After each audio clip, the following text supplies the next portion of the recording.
10 секунд, полет нормальный. Принимаем вас. Немножечко растут перегрузки. Вибрации, как обычно.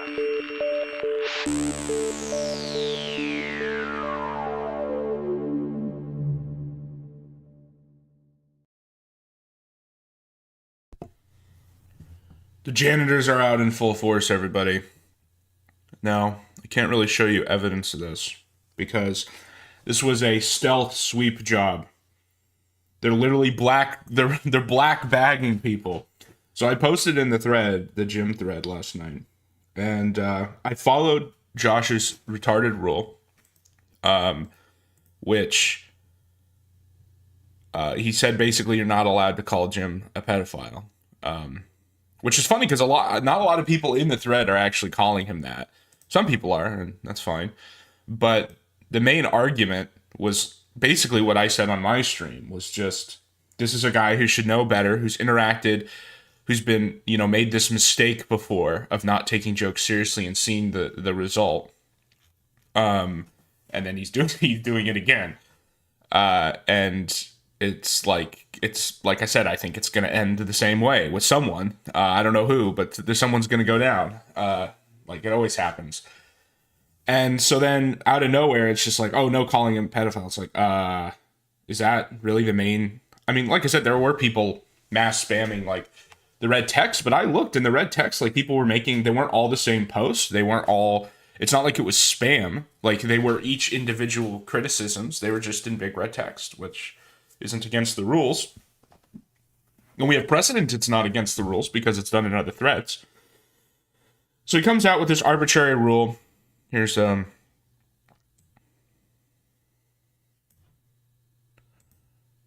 Che here. Kill Kino Casino Che. I'm going to extend the rule about calling someone a pedophile to Jim, which is not a rule. Basically what this comes from, because like everything in the sector, every freaking message has some 40-year history, right? So here's the history of what he means by, quote, this rule that doesn't exist. So one of the things that Josh used to say on Maddie all the time, back, years ago, is that he didn't feel comfortable calling anyone a pedophile unless he was willing to put the gun to their head and shoot them himself. Which, yeah, I mean, there should be a high standard, right? Makes sense. But that's like not the same as this is now a site rule that you're not allowed to make this accusation. And again, is this a site rule or is this a thread rule? Because he says he's extending it to Jim as if the rule existed. Basically, the point I'm trying to make here, guys, is this isn't a rule. This has never been a rule on the website. Like every other post in the Ralph freaking, not every other post, but like every 5 pages, I would say at least in the Ralph thread, there's someone alluding to him, calling him this. And Ralph actually has kids that he could potentially lose from like accusations like that.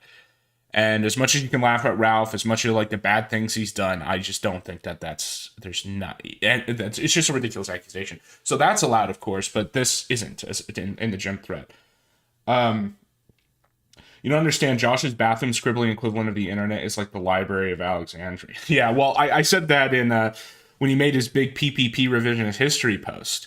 When I went over all that and all the mistakes in that, it's like this guy has the Library of Alexandria of like lolcow history and then can't get it right and still can't get it right. If what you mean by that is he thinks the website is like above such accusations, well then let's see this rule extended. Let's see this rule extended to the whole site, which is why this post is so confusing because he's implying it is a rule in the rest of the site, but it's not. And then he's just implying it into the gym thread, which is not true. So anyway, all this is just to say that I made a post that conformed to this rule. And I didn't conform to the rule because I agree with this rule, or because I think that I like respect Josh for making it or anything. I conformed to the rule because I wanted to see what would happen. Because I suspected, like most people, that this is not about setting a site rule and enforcing it. This is about sweeping. So I'll tell you exactly what my post said. And again, I'd like to show you like a screenshot, but I don't even have evidence of the sweeping. I showed 2 streams ago evidence of all becomes gun getting swept. I showed you guys the like moderation messages.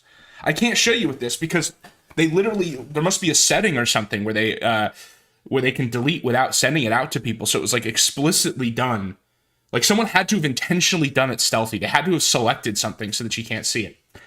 And just to make sure I wasn't having like some like hallucination, I talked to 2 other users on the site who also confirmed that they got slipped. So it's not just me. And exactly what my post said, conforming with this rule, is I said Jim Augustine had on his stream a person who takes money from, patronizes, and seeks an audience of, and I didn't even use the P word, said lolicon, I said of lolicons knowingly.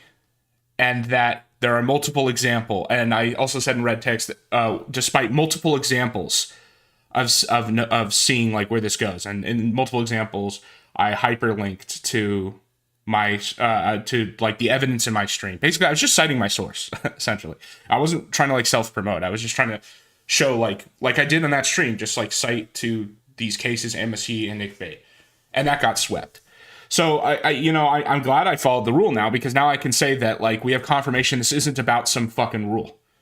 Like the rule itself is dumb, but even if it, like, let's say it wasn't, and this is a rule on the site now, we're going to enforce it. It's not about that, because their sweeping posts not about that. And like I said, I talked to 2 other users who also got swept for non-infringing posts that did not infringe this. And again, I like to show you guys the moderation messages that you usually get when stuff gets deleted on the website, but I can't. Like I didn't get it. The pages are just gone. So it was like an intentionally stealthy sweep job. He did not want people to get the notifications. He wanted them to just, because I mean the way most people use the site is they go on the thread, they catch up, maybe they make a post, and then they go on to other users.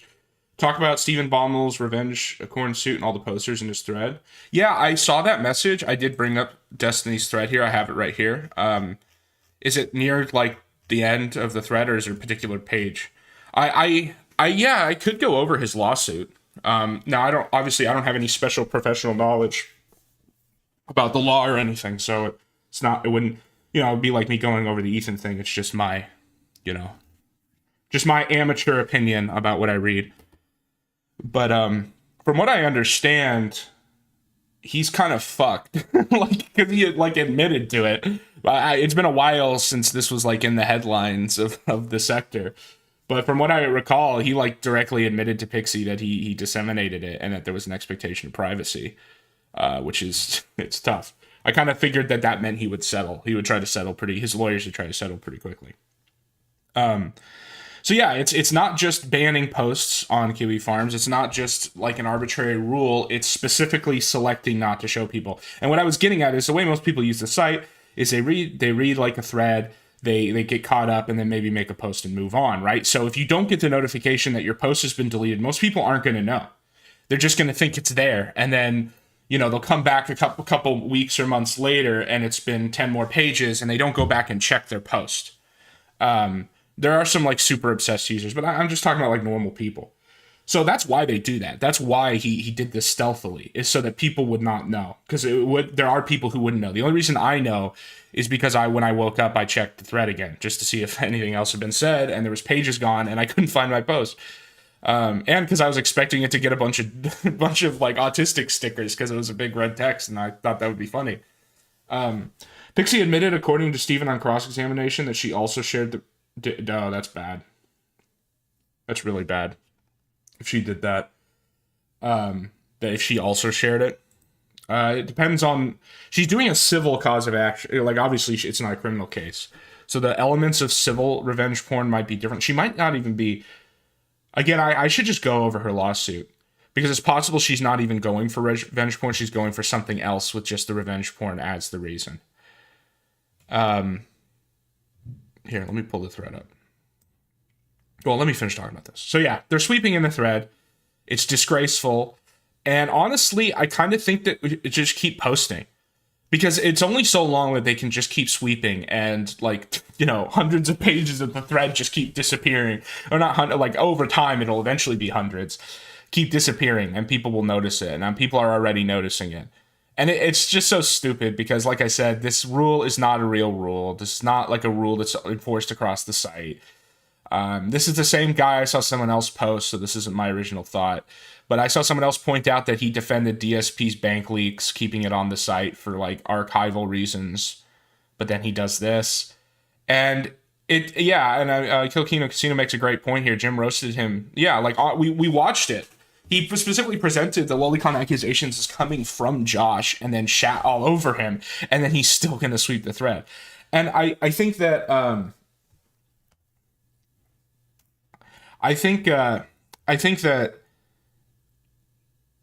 was I going to say? Oh, he's going to try to defend this by saying, "Oh, I'm just principled." Yeah, he did shit on me, but that's just how principled I am, guys. Is that this is unacceptable to me, even to my enemies. But again, it's just that's not true. He allows it on other parts of the site, and it does make me think that I've never been a big believer that they have like a group chat, like them, Kino Casino and him have a group chat. But stuff like this is it speaks to it, because why else would he do this? He's gonna, like I said, I'll tell you how he's gonna defend it. He's gonna say he's defending it on principle, but it's just not true. Yeah, I think you're right. It's like an uneasy grift alliance where they don't like each other. They very clearly don't like each other. And that's something you could do a whole stream about. It's just going through the history there of him squirting out in the thread, and also Medicare himself making comments that he doesn't like Kiwi Farms because it has like his name on it. But they're kind of friendly via Kino Casino, and they kind of have their own grifts going on, so I think they don't want to disrupt it. And yeah, I don't know. It's just weird. There's a lot of like contradictions that I'm trying to like pull a narrative out of this, and it's hard to because he just shat on him in that stream. And you better have an Amos E level quote. Like, he sets the standard here. And again, like, go apply this to other people that are called this on the site, and they don't have Amos E level quotes. What's funny is there are Amos E level quotes from Josh, like in the Blockman shit. So, if people try to apply his own standard, but again, like, the way he runs the website is not like the way a rational or it's not the way a orderly person would run it, where you set discrete rules. Sometimes when there's confusion, you make interpretations and then you stick by them. It's just purely instinctual. It's purely reflective. I guarantee you that what happened is he just looked at the thread, there was a lot of red text, and it triggered him. And so then he says this rule because the first thing people were spamming with red text was essentially accusing Jim of this. And like I said, I don't like calling for a two-front war, but I think the only way to beat this is the only way out is in. Like, you got to force him to make the decision to just delete half the thread. Yeah, it's tough. Who the hell is Jim? This guy. Where is this? Why is this guy even in this side of the sector if he's going to do that? So yeah, if you have a Kiwi Farms account, keep posting. And don't spam, to have it be different a different point every time, so they can't make that argument. Like I said, I'm glad that I ended up following his rule because it just demonstrates what this is really about. And it's not about setting some rule or anything. Okay, so we're in the Destiny thread now. I do know that, Destiny's kid, disavowed him or something, stopped following him. And that's just, the most predictable thing ever, right? Because when you were raised in a household where your father is a serial philanderer, doesn't respect his marriage, it's kind of like with the AI girlfriend thing. It's when the love that created you, the love between your parents that created is not enough for them, and they have to go outside. It's them rejecting you. It's them rejecting the very substance of your creation. And it was always going to be that. It was always going to be that his kid was going to end up being everything Destiny hates. And I know the kid has some crazy tweet or messages too. So I don't even, is he even still a kid? I think he's an adult now, but he's a Groiper and Yay follower. Yeah, that's kind of what I had thought. But then I saw other messages where he kind of seemed, he's a kid, I think he's still a teen, even if he's an adult, I think he's a teenager. And it's people bing bong all over the place politically at that age. So, but it was always going to end up that he was going to be oppositional to his father, because when his father lives a lifestyle that's a direct rejection of his very creation, of course he's going to reverse. So this Queeman guy, I don't know. I know that he likes to start shit. He fights people. That's cool. Good for him. Anytime I've tried to listen to him, I'm have you ever seen videos where he has a face cam? The guy is on stims. The guy's on Adderall all the time. You can tell. Because he's it's not just what some hyper-stimulated people do where they like bump their leg or whatever. Like he is he is on the he is like on the meth trying to get to Moscow in 3 days. So let's see what we got here. About Pixie admitted, according to Steven on cross-examination, that she shared it with others. She claims that she only gave permission to share it with Melina, but Steven says that the consent extended to others. Literal, he said, what? Yeah. I mean, that's the problem. Is if she has a defense, okay, so then that's not as bad as what it sounded like. Like if she went on the stand and just affirmed, I showed it to other people, full stop, that would be really bad. But if she goes on the stand and says, I did show it to a specific person who I had permission to, that means it's still not public. And then, like you said, it's just a he said, she said. And the thing is, Destiny is infinitely unlikable. And if Pixie just manages to not be retarded, she will be more likable than him. And that's really all that matters to a jury. Although in a trial or in a civil case like that, I wonder if there's even going to be a jury trial. That's why I thought it was going to settle. Because I was reading this, I was like, this seems like a... Like Destiny loses no matter what happens. Like it already seemed like a good case. Like he might just straight up lose.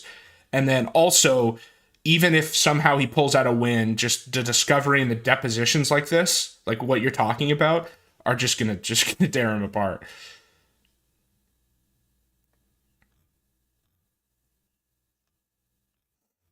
All right, let's see. I'm supporting all this evidence with a golden we. It's weird to see. So yeah, he is seething about, like, that's the other thing is he's kind of like Carl Jobst. No, she admitted sharing it with others, but claims she only gave Steven consent to share with Melina. Oh, okay, that's not good.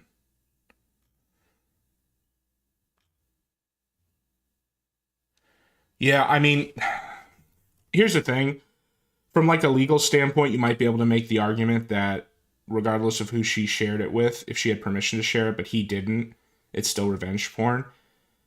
But since America is not a completely destroyed country with a destroyed legal system like Europe is, we actually still have juries. And there's what's specific in the law, and there's what you can convince a jury. Okay? So, like, from a pure statutory, like, definition, there might be a legal argument about why, well, you know, the publicity of the images is a different standard between parties, and they agreed to that. Okay, that's what if I was some kind of lawyer or something and making an argument, that might be something I said.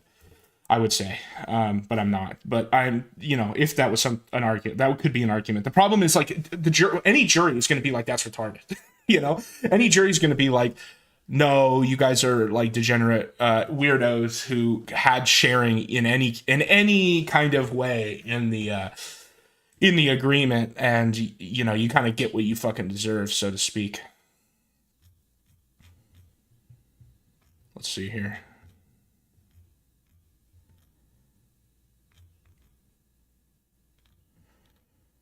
Yeah, there's also like Bridges that got paused. Yeah, I think that was a while ago. I think they announced that like when it came out. Bridges is gay too. I don't know. The whole like Destiny network is gay because, you know, obviously I really don't like Hassan. I've been critical of him and the Ethan stuff, and but honestly, like I'm more acceptable of Hassan's politics. Not when I say acceptable, I don't mean I agree. I just mean more willing to engage than his personality. Like the thing that caused the Ethan fight was him, not his politics. Destiny is like the combination of both, where his politics are just, I want like a degenerate, like a degenerate liberal Judearchy, and I'm like the most unlikable guy. It's like both, you know. Oh,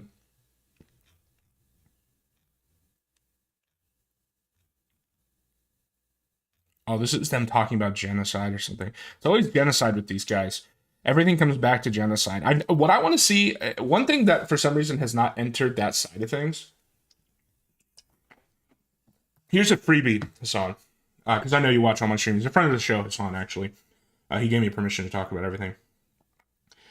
Steven never published it. He shared it with an expectation of privacy, so couldn't he claim that he is also a victim of revenge porn? Yeah, but she wouldn't. But that would be like a different lawsuit.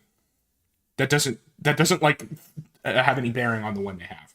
The only reason it would is if it would be contributory. So there's a defense in civil law called contributory negligence, where basically if you're suing, let's say you sue because you tripped at the supermarket and you're suing the supermarket because you hit your head. If you walked into the supermarket with like, you know, you like pour water on the ground, you freeze it so there's ice, and then walk around with like completely like flat shoes, that's like contributory negligence. Is you contributed to yourself being harmed in a way that is above a certain standard. And there's arguments like the standard is confusing, and I don't want to get into that, but that would be contributory negligence. So if he was making the argument that the only reason it got shared was because of contributory negligence on her part, that might be a defense. But him just saying, I didn't release it, someone you gave it to without my consent released it, like, yeah, if he could, yeah, sure. And I think Destiny himself has said this, is that he said that if he ever found out who leaked it, like the hacker or whatever, he blamed some anonymous hacker. I don't know.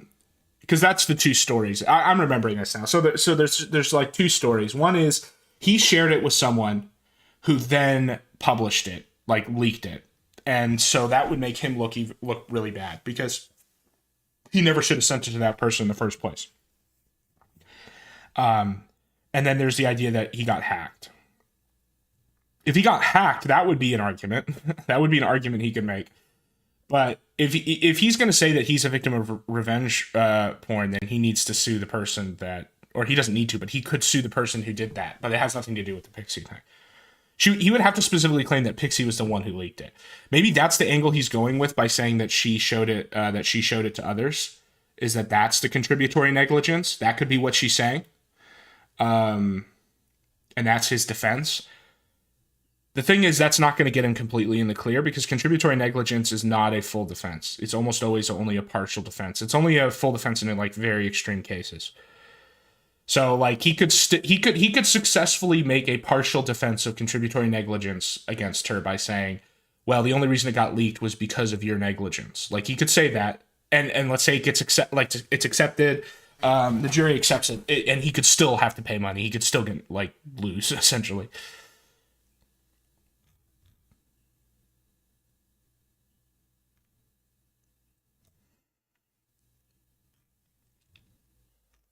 Rule 11 sanctions. Defendant's opposition further asserts that plaintiff's public statements include vitriolic attacks, but again provides no evidentiary support. Hacked, revenge. Yeah, I know. That's kind of why I wanted to pitch both, because I kind of think it's a cope too. I don't think he got hacked. I think he just sends it to everybody and eventually came out.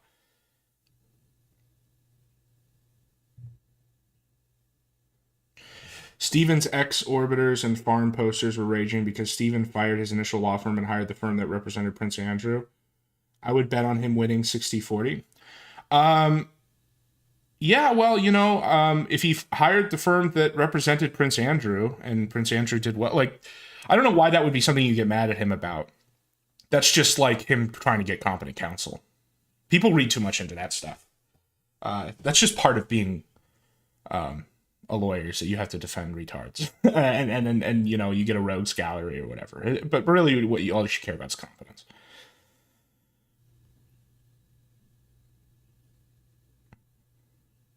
Destiny wanting to put J-Stock and Queen's balls in a vice and then slice their dick off is great stuff. This is what I mean when I say it's kind of you can't win. Because even if he wins the case, he loses because this shit comes out. I'll say this: if his defense team, the super lawyers, can plant the seed in the jury's mind, assuming this goes to a jury, and that's the other thing is civil cases very rarely go to jury trial. They usually settle because it's just expensive and juries can do all sorts of shit. Yeah, Prince Andrew can't swim anymore. Yeah, again, Prince Andrew is obviously fucked. I just mean, his lawyers are his lawyers. That's not him. Calling me isn't harm supposed to be directly and personally to her from the leaks and exposure of her lie to begin with, of never being with him sexually or wanting to, because I don't agree with tactics of intimidation of witnesses. Yeah, I mean, if this accusation from him is correct, that she's talking shit online, as much as I love talking shit online, yeah, I mean, you just shouldn't do it during a lawsuit because then you get stuff like this. And you may say, well, this is frivolous. Like, nothing's going to happen. She's not going to get Rule 11 sanctions. Yeah, but she has to pay a lawyer to answer to this. You see what I mean? Like, it's very attritional. It's very attritional. Maybe it's me, but harm is supposed to be this leak cost me income. Not necessarily. No, not necessarily. It depends on the statute. And you can have, like, reputational damage. And there's, it's going to sound gay, but there's, like, a, quote, emotional distress. That's a harm. And if I recall, after reading the lawsuit, she did actually document, like in a legal sense, she did provide documentation of emotional distress. She talked about like isolation and stuff. And you can like say that that's all like not real, but that's just the way lawsuits are, guys. It's just you got to play it up. The girl who sent me, oh, this is a.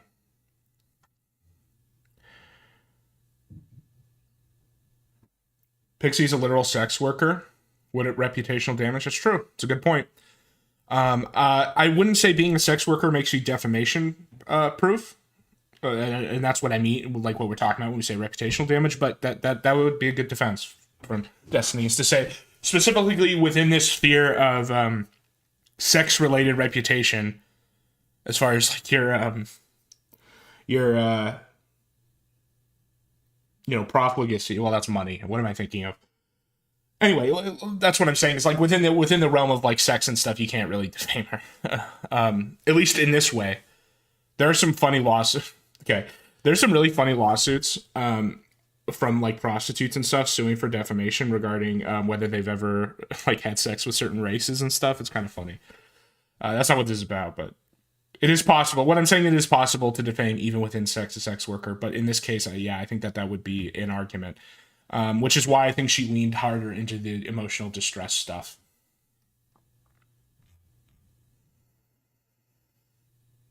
Today, I've lost over $300,000 in revenue. Yeah, this is a good thing to put in there. And again, when I say things are good, it doesn't mean I believe them. I'm just saying that if you're ever planning on collecting from her, or getting any kind of like if Destiny wants to cover us in case he wins, because let's say I'm wrong and that the case isn't good. I don't know what I'm talking. I'm not a lawyer. I don't know what I'm saying.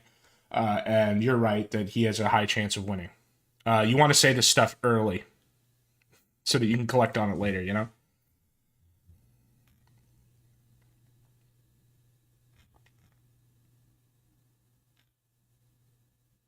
Oh, I didn't say what I was going to give a freebie to Hassan, friend of the show, Hassan. If you want to go debate with these liberals about genocide, because they always talk about genocide, right? Whether something's a genocide, whether it is, or something's going to be a genocide. You know, they hold the like self-contradictory position where what's happening in Gaza is a genocide, but white replacement isn't a genocide, et cetera, et cetera. Hassan, go in there and just talk about the history, the etymology of the term genocide. Okay? Go in there and say, hey guys, did you know that the term genocide was only invented after World War II by a Polish high elf to create a new category of crime to classify the Holocaust? Now you say, well, what about the Armenian and Greek genocides? True, but they weren't called that until later. Those were like, if we're gonna say that genocide is a thing, let's say we affirm. I know this is very semantic, but these guys already talk about this shit all the time. You might as well go in there and make that argument, where he like questions the purpose of the term, essentially. Redacted evidence.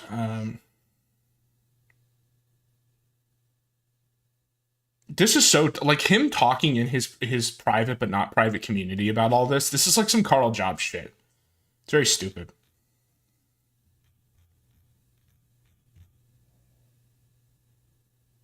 What the hell? Okay. Destiny posted 2 pictures of Rose. Is this the other person that's suing him? Oh, this is some... Ooh, okay. Oops.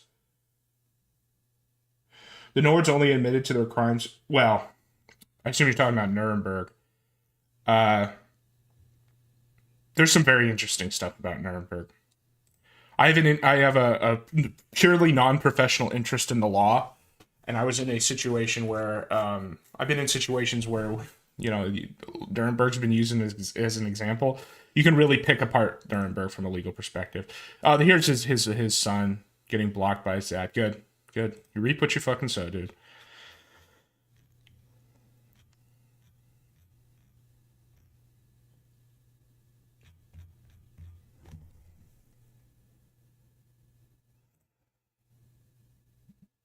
Oh, the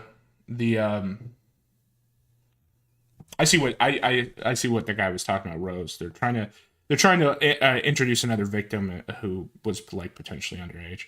That's kind of one of the problems with these threads, or with some of these threads, is that there are people in the thread who are not reliable actors, obviously, because it's like anonymous and stuff. Rawls himself would say that Nuremberg was a kangaroo court. Well, yeah, but Rawls also believes justice is fairness. Obviously, the title of the book, right?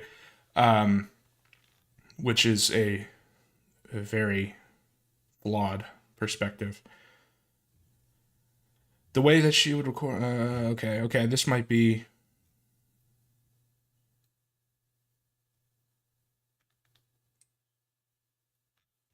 No. I'll be real. I don't really like Pixie either, but just a little I know, like from looking at this before.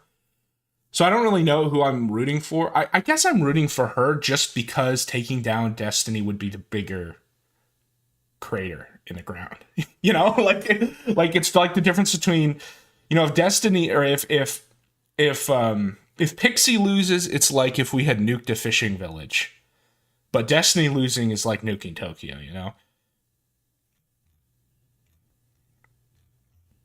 Amazing.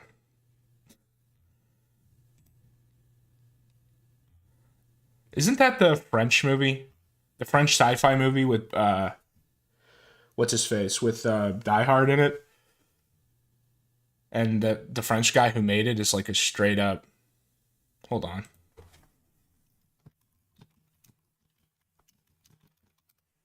What is this movie called?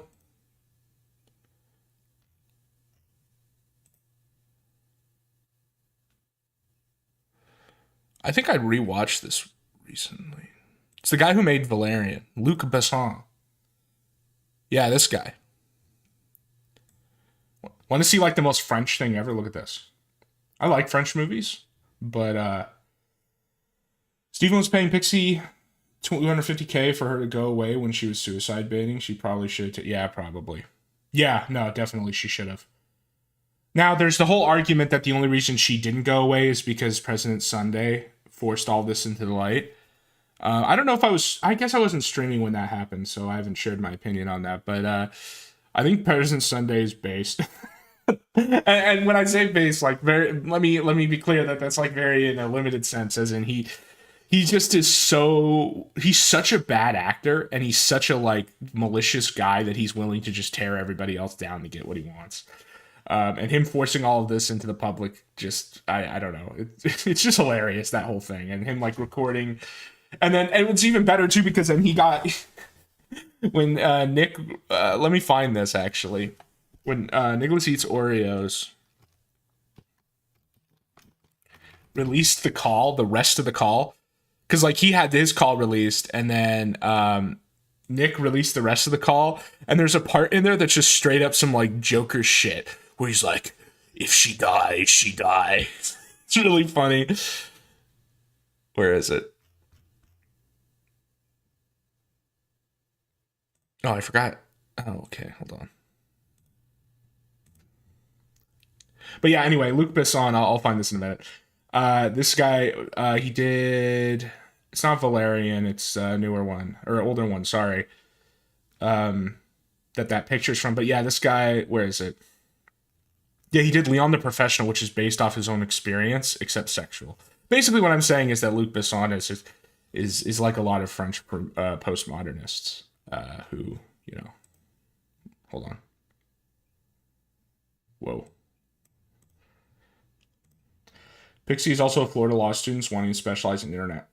Okay. Wait, wanting to specialize in international law because she doesn't want to defend bad. What does she think she's going to do in international law? What what? Who do you think that? She's going to be defending like. Does she think bad people only exist in America? It was Drogo from the movie Rocky that said that. That's true. That's true. Rocky 5. The only good one outside of 1, and for very different reasons. It's kind of crazy how different Rocky 1 is from the rest of them. Rocky 1 is like an actual movie. Like a real movie. And it's not a boxing movie. I think I have a review for Rocky 1 on my Letterboxd. Where is this? I want to play a... like I said, there's a video here where he plays the rest of the call from President Sunday that kicked all this off.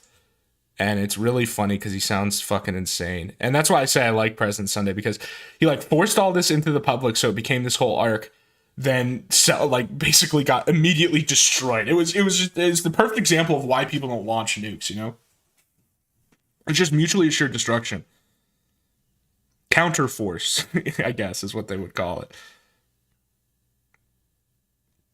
Why am I searching for it this way? There's a fucking search bar.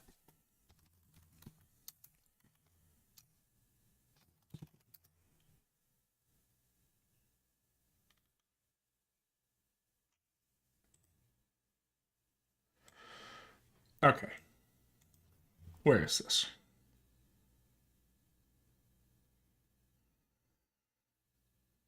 Here it is. Do you have a bar exam for? Yes, you do. So you have to actually get a different degree. So there's a JD, a Juris Doctorate, and then there's an I think it's called an, I'm going to say LLM, but you know, obviously that, yes, there's a separate degree you get. And then what usually happens is you get your JD and then you take an LLM in another country. So if like at law schools, all the LLM people are usually like fucking Koreans and shit. Here we go. Look at this.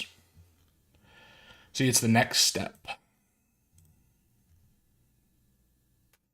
And usually it's either foreigners coming to get the LLM here so that they can learn about our law, or there are people who have a JD that are American who get an LLM so they can go to other countries, or they take an LLM in the other country. So she would have to get a JD and then also go do an LLM. And then you would have to, there's, depending on the country, there are rules about whether you have to take like another bar or whatever. Sounds like a lot of work. So now I noticed something, and this is weird. These guys, oh, I care. He's not handling it very well.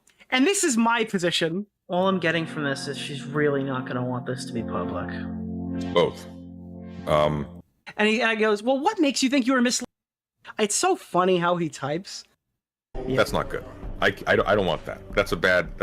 That was in your video. My own friends thought we agreed to a conversation on the record of a time. So again, the background of this is Nick and President Sunday have a call regarding the Pixie shit because Nick knows about it, and I know he denies this, but he was sweeping for Destiny, at least to a certain extent.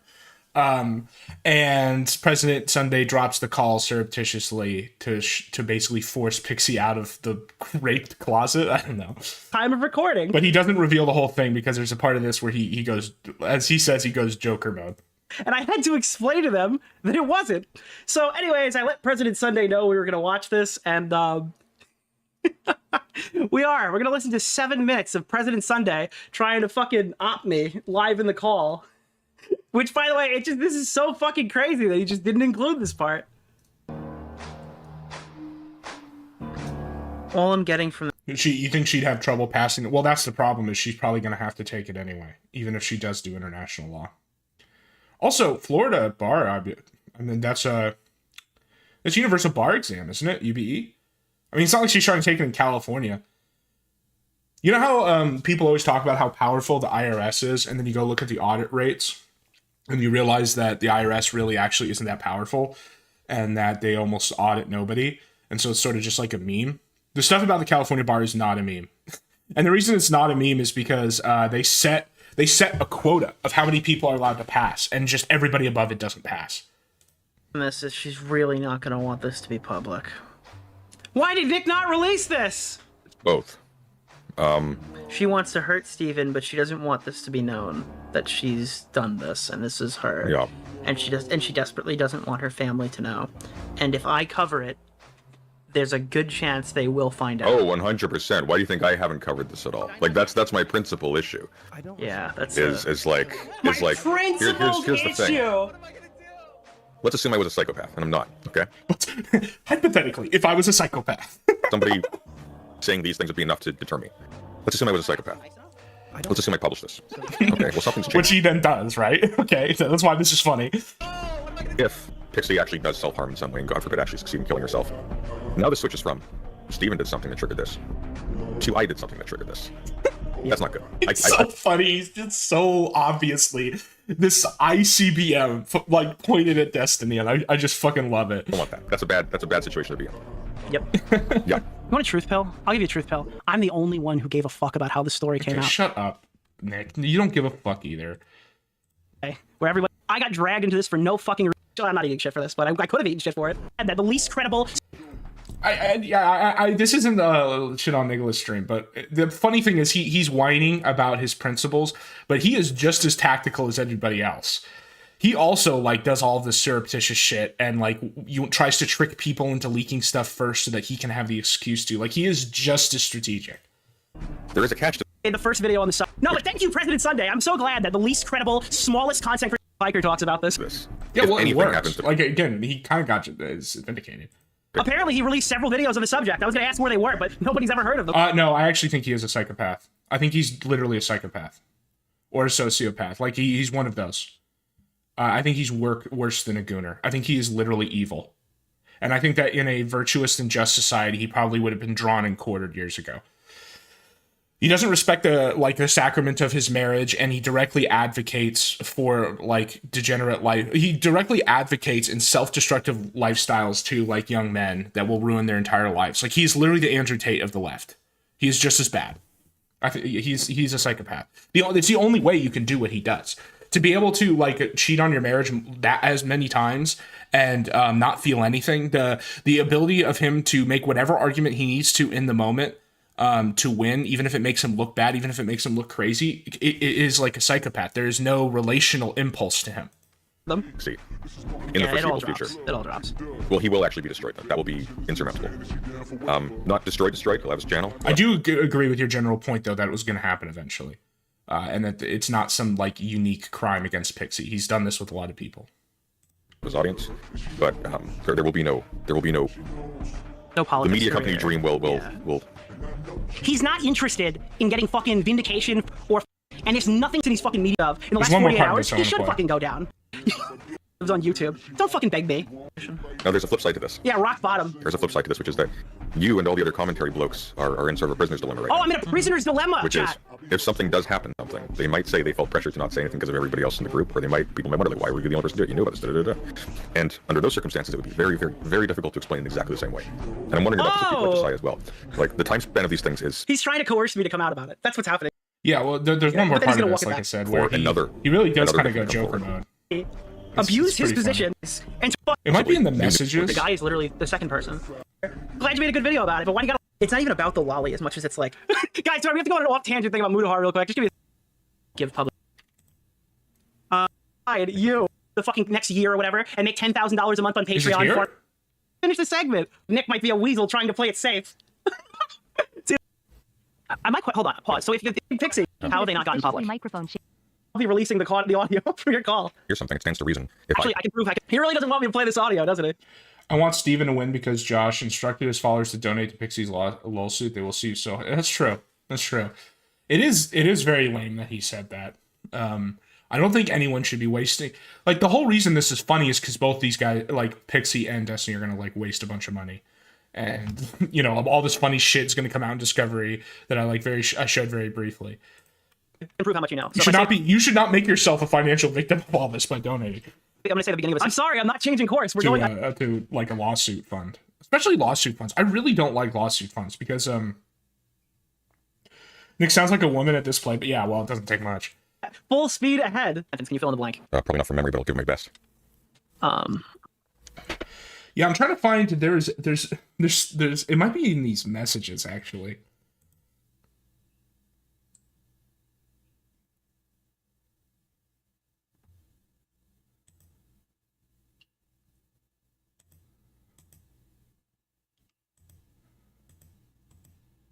You went on a Joker rant saying, imagine if I was a psycho and dropped this anyway, and then literally did that. Yeah, so anyway, based. All this from just me trying to remember that one Besson movie.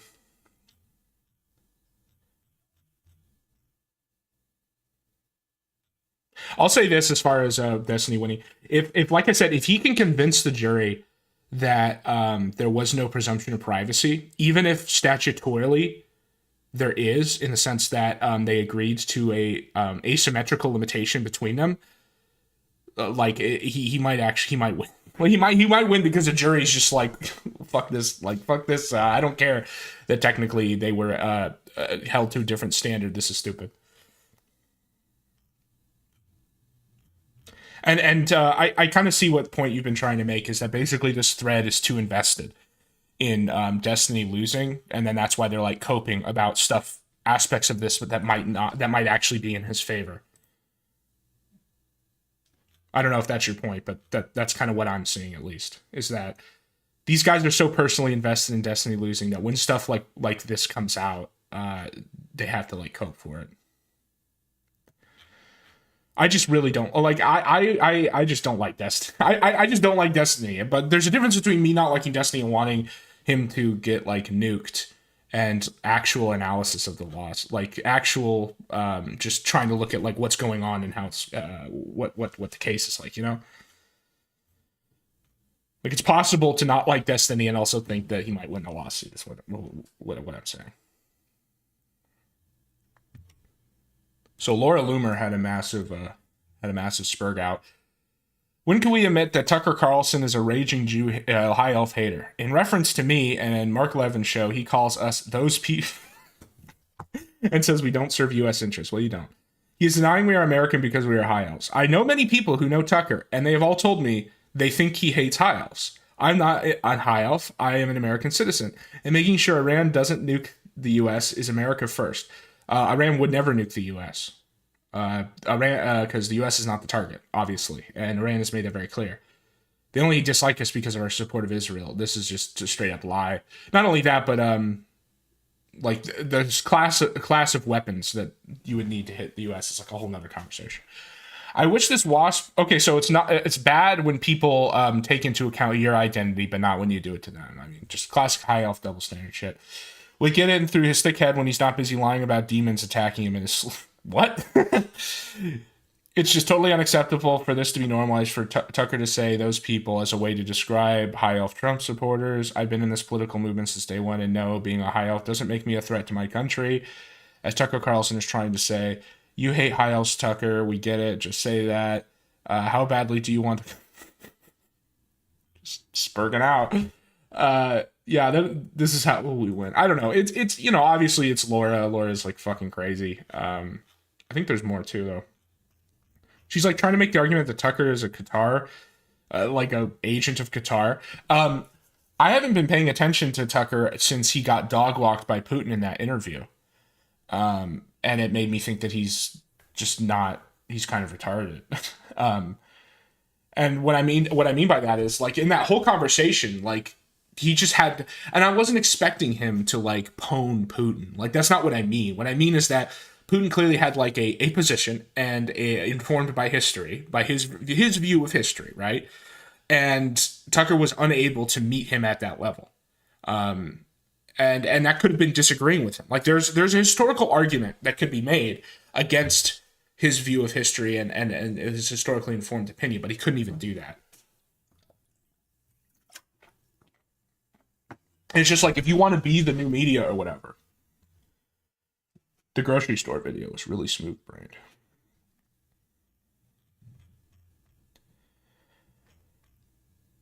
But yeah, and so there's this narrative that like, I guess Tucker is an agent of Qatar. I mean, here's the thing. I don't want to like affirm Laura's spurgery, but Tucker was like in with the Murdochs and shit for years. So it's not that crazy to think that he has handlers, you know, of some kind.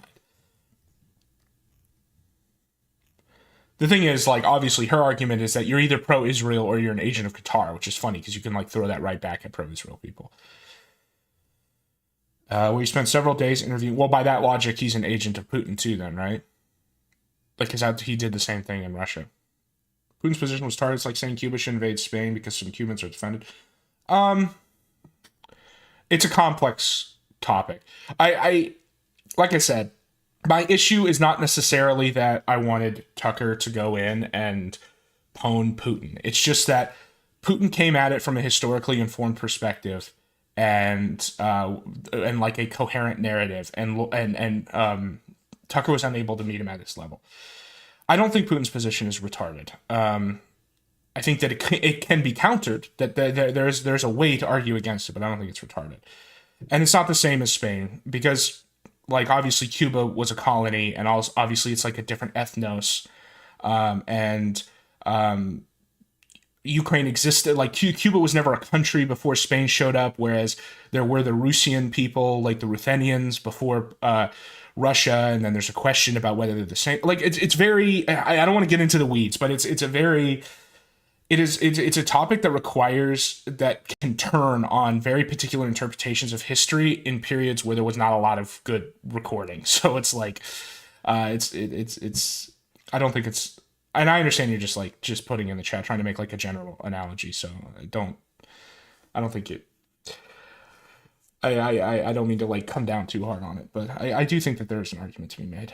Israel's war is not America's war. Then let Israel. Okay, is that the, like, that's the other like, this doesn't make sense, because Israel does whatever the fuck it wants. Like if Israel could invade Iran and kill them all, they would. And that's not because they're like uniquely evil. That's because the primary the primary interest of every state, regardless of the state, is its own security, and it will do anything and commit any crime to achieve that.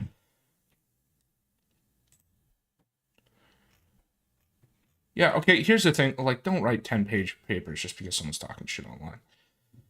Would anyone ever elect a jihadist Muslim to any position in our country? If New York gets a Muslim mayor, then I guess... Well, okay, but you can't go and bitch at Tucker for calling you those people and then say that an entire class of people based off their religion should be excluded. It's like, either be a racist or don't, Laura. Like, either be a supremacist, either be a, like, high elf supremacist, which is kind of what you seem to be, or don't. You can't...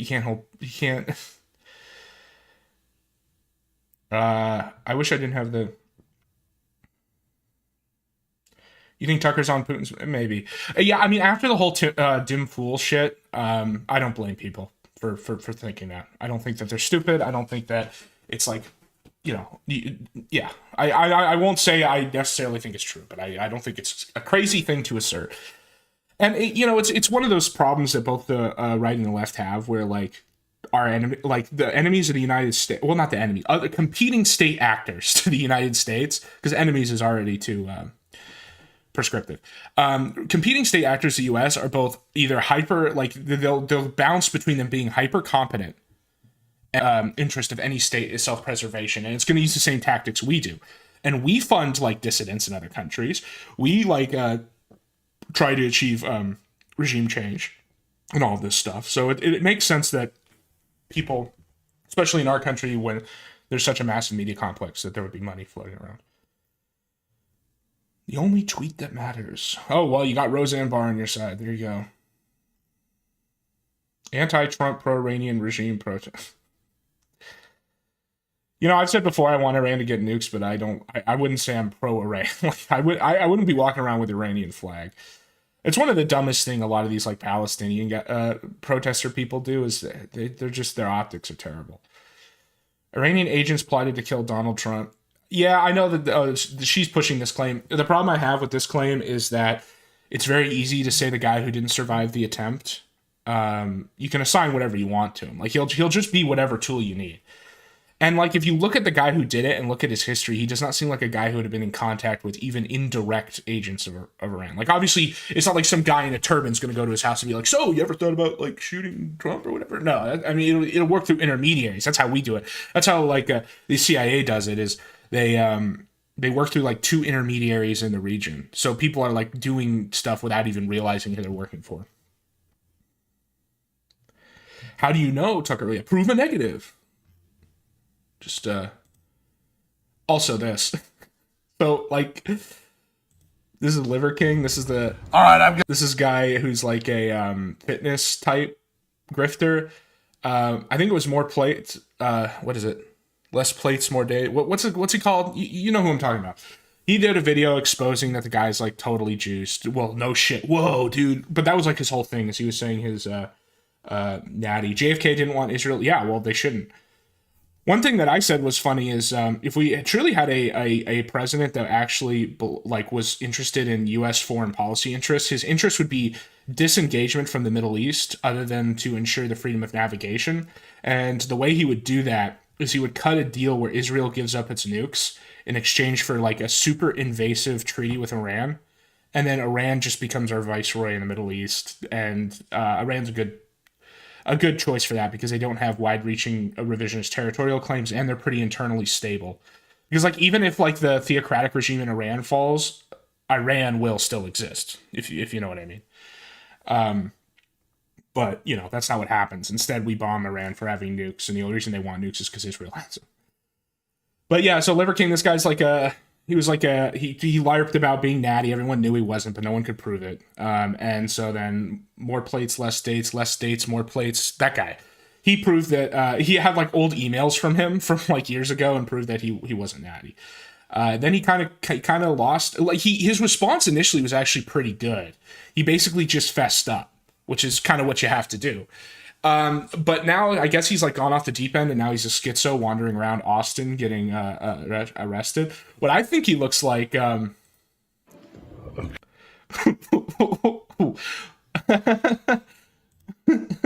hold on. Look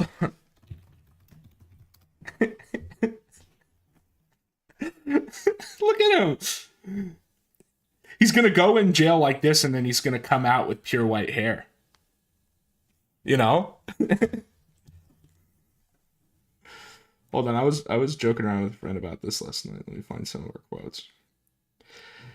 He's gonna come out all white, and it's gonna be like, Liver King, is that you? Ah, yes, that is what they used to call me, Liver King, the juicer. But now I am Liver King, the schizo.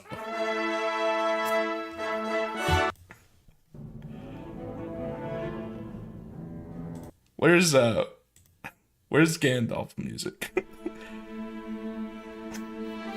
Okay, real quick, PS. What I'm hoping is that you, Joe Rogan, are thinking, I'm gonna choke that motherfucker out, lights out, I'm gonna choke him out. And I kind of hope that if you win, that's how it happens, because like to wake up from that dream, that's a good feeling. And then anything else that you could break on me, break it on me. I hope that you won't feel me tap. That's never happening, tapping, because I have something actually to fight for. Actually, that's my family. I have a principle to fight for. That's what I'm, what if he actually does what he's saying? What if that would be interesting? That would be interesting. What do you... Even the wise cannot see all ends, Frodo. Leaves to murder Joe Rogan. You have to fight for. You're fighting. I hope you're mad. You should choke me out. You know how to do that. You're trained. You're trained. You got a black belt. Black belt in jiu-jitsu. I hope you choke me out. And if you don't choke me out, these other limbs will be interesting. Should be very interesting. Choke me out, bro. That's the PS. It's just, I already thought about my game plan. I'm not going to train. But I hope you've been training. And I'm ready whenever you're ready. If it's tomorrow, that... You know what? Free Liver King the Juicer so that we can get Liver King the White. Free Liver King. He all he was trying to do was create content. Guys, all he was trying to do was give us entertainment. He gets exposed for being a juicer, he apologizes, he goes out the deep end, he's out of the news cycle a little bit, and then he's like, I know what I have to do. I know what I have to do for the sector, everybody. I have to kill Joe Rogan. That will be great. Let's do it as soon as possible. If it's not tomorrow, then just whenever you're ready. Yeah. This is actually happening. And just remember... This is actually happening. Remember on the backside, this is good. It's fun. It'll be fun. It'll be like... There's real tension, real fight, real... No, shame on you, bro. Shame on you. I'm gonna make you pay. Liver King be like... All we have to decide is what to do with the time that is given to us. Leaves to kill Joe Rogan. I am going to actually make you pay. And what you pay will be donated to Good and True. Oh, yeah, dude. He would if they actually got into a fight, he would destroy Joe. Because here's the thing. He's bigger. I actually don't think he's that tall. I think he's kind of a man like Joe, but he's bigger. He's more juiced than Joe. I think Joe's just on T now. He's not also on everything else. And then what else? He's got the schizo energy. Like this guy, he has no restraint. He's going to become Liver King the White. So that's how barbarians bleed. That's how barbarians bleed. The message. All right, I've got a breaking exclusive for you that I got from Alex has got that Lenin cut. our sources. The Austin Police Department, as we speak, is on their way to a hotel in downtown Austin to arrest the Liver King because he's been making a lot of bizarre, cryptic threats to Joe Rogan. This is like the Sam Hyde bad ending. Remember when the arc when Sam was trying to get on Joe's show and he kept saying like, "Oh, get me Joe," like, and all this stuff, and he was like beating up. He like destroyed a watermelon and was like, "This is like Joe Rogan." He never got arrested. He's going to come to town and fight him, and now he's there and has posted videos that are very, very direct threats. And so I am told that he's going to be arrested for terroristic threats. And that just shows how crazy society's going. Yeah, wait, is Joe gonna Alex gonna take the position that he's being oppressed? Is he gonna be pro Liver King? Come on, say it, Alex. Say society's going crazy that we're arresting content creators like this. In the videos, he looks extremely deranged with dilated pupils, and so we hope the Liver King gets better. But this is what is happening in America and around the world. We need God, folks. We need. We need God. That's what you're taking from this? God. We need to get back to God. I mean, we do need God, but like, I don't know. That's not the lesson I'm learning from Liver King, doing the needful. So we hope everything goes okay, and we hope that I'm told it's happening right now, so that's why we're waiting until we get the word it's already happened to upload this information. And of course, okay, Alex. I think there's another one here. Or anything and everything. Because Joe Rogan, we don't have to. Holy shit, you're right. He does look more like a dwarf. Dude, the last survivor of Moria. He just escaped the Balrog to tell us that Moria has fallen. Make videos to pretend anymore. Holy shit. You go drive down to LA, you'll see 100 Liver Kings. All of this is happening. We're coming to you. I've challenged you man to man to a fight. Honorable. And we don't. The other crazy thing about Liver King is he started the grift after he was already rich. That's another thing that got revealed in those emails.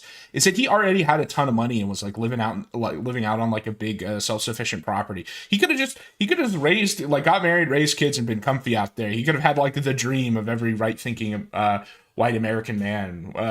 And instead he's like, no, I think I'm going to do a bunch of steroids and start a fitness career and then crawl around like the survivor of Moria, get arrested and kill Joe Rogan. I don't have to pretend or make any videos. The world is watching. They'll make the videos for us.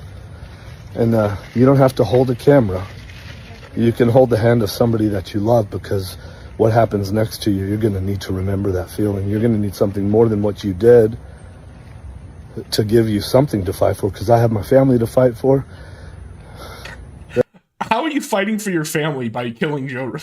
Does he think Joe's coming for his family? Can we get like a Ruby Ridge type situation on Liver King's compound? And I'll die for him, you know that.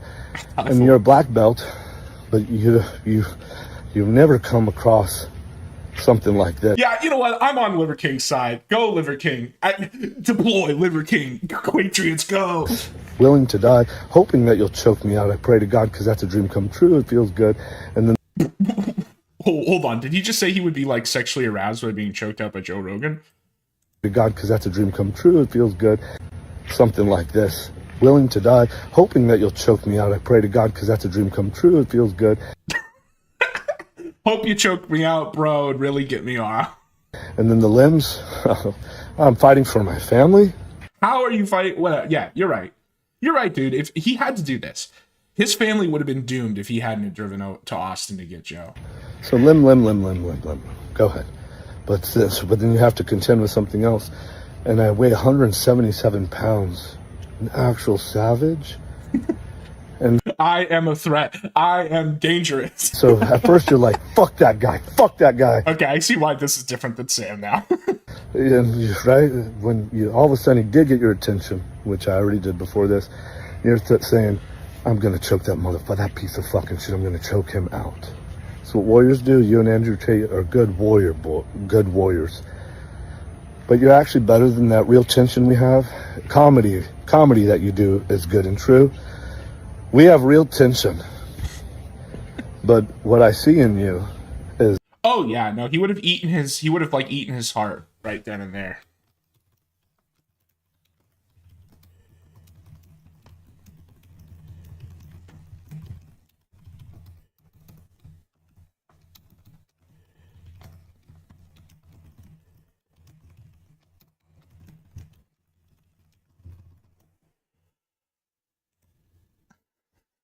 You should all make fun of me. Is good and true. That's what warriors do. You and Andrew Tate are good warriors. Yeah, so he just wants to contend with a fellow warrior. But you're actually better than that real tension we have. Comedy that you do is good and true. We have real tension. But what I see in you is comedy is good and true. Touch points. Oh, people laugh. If we don't make fun of them at their expense, they laugh. You should all make fun of me. You should all make fun of me at my expense. Trust me, that it still works, and then you should get paid for it. And let's go. Yeah, he's gonna get to Joe, and then he's gonna like metamorphose into a wolf, and then he's gonna defeat Joe, and then eat his organs to gain his power. That's totally, yeah. Go. Because we're leaving. Oh, and he's okay. Can you please not show your family? We're going to Austin. What was my very last point? That we're gonna kick Joe Rogan's ass? The real Jew said it. Oh. Okay, so he's got, I was kind of expecting maybe he was isolated, like, if he really is going crazy, maybe his family like left, whatever, and that's why he's talking about them when he says he has to fight Joe Rogan. But no, they're here. He's surrounded by a support network, and they're just sort of like, yeah, bro. That's how you know that this is true. Like this is real. That he really does need to do this. It's my speech. Justin Fitz. Incredible. You know about. In this one, he looks like a guy who got left in Kandahar, like an American soldier that was left in the Kandahar Valley, didn't get pulled out. Was he just in a fight? Is he Barbarian? Bleeding? It's a modern day rite of passage. It's weaponizes our young men with He's got the stick still on him. What the principles. He looks like he just walked out of a war zone. He's like, all right, now we're gonna talk about principles, everybody. Strive to become something greater, more. And you can tell he's not in the wood. He's like on his property too, because he's got like a lawn and there's a fence back there. Yeah, I mean, well, that's why Joe is so evil. Is Joe couldn't fight him man to man, so he just called the cops on him. He swatted Liver King. Barbarian's a thing. Barbarian Foundation. Barbarian Foundation. Oh, that was the other thing. He had some sort of like, it's like all these guys where they can't just be like workout grifters or like vague masculinity grifters. They always have to attach it to some stupid neo-pagan like philosophy that's not quite a religion because it's not well thought out enough to be a religion, but is vaguely spiritual. What was it? What was his like? Hold on, let me find it. Should learn about it. Super Barbarian is a thing too. Super Barbarian. Really. That's what was at Teutoburg Forest. That's why they were able to win that battle, because they weren't just barbarians, they were super barbarians. And then after that, it's called Hell on Earth.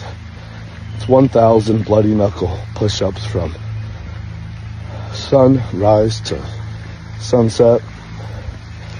Here it is, the ancestral tenets. This is what I mean, is like, these guys don't want to just be religious. They don't want to just talk about, any kind of religious philosophy that's actually stood the test of time, that, maybe has 2,000 year scholastic tradition, that has had some of the smartest people in all of world history arguing out every single part of its merits. They have to come up with their own new thing that's like just super vague and immediately like very easy to tear apart. But like they don't want it to look new, because then you just immediately call it out. So you have to give it all these old aesthetics, like these runes The ancestral tenets: sleep, eat, move, shield, connect, cold, sun, fight, bond. Like this. Okay, one of these days I want to make a video where I go over. I talked about this before. I want to make a video where I go over all of the religions that are defined as new religions. So basically everything in the last 150 years, and record all of their tenets, and that way we can connect what tenets make religions survive. Because religions, when you're studying religions, one of the biggest issues is it suffers from massive survivorship bias. The only religions we still have writing about or know anything about are the ones that had at least some measure of success. And so that's why people point out now, they're like, oh, there's all these weird cults and all this stuff these days. And it's like, that's not new. Like, there was always a liver king talking about the ancestral tenets or whatever stupid shit. It's just it dies out in like 10 years, right? It never lasts, and then we never hear about it. And they're just like really easy. It's got like the... So the genius, you got to sleep, you got to eat, whoa, move. What is shield? We need to avoid dangers. But instead of running from lions, nowadays we run from seed oils, excessive Wi-Fi, EMFs, and man-made poisons. Just add high elves in here. Where's the anti-Semitism? That's the last thing this philosophy... That's like the next thing this... Do you drink alcohol?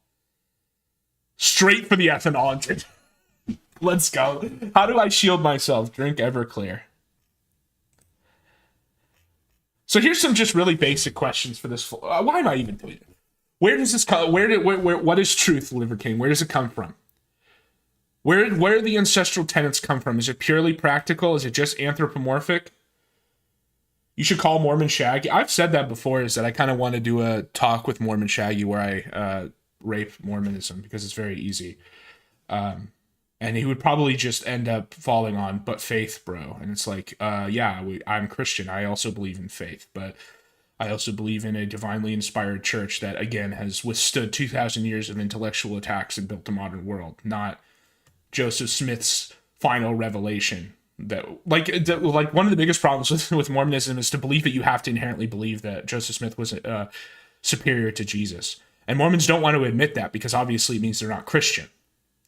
But you have to think that Joseph Smith was superior to Jesus, because the implication is that Joseph Smith's revelation will not fall away, but Jesus necessarily did during what they called like the Great Apostasy.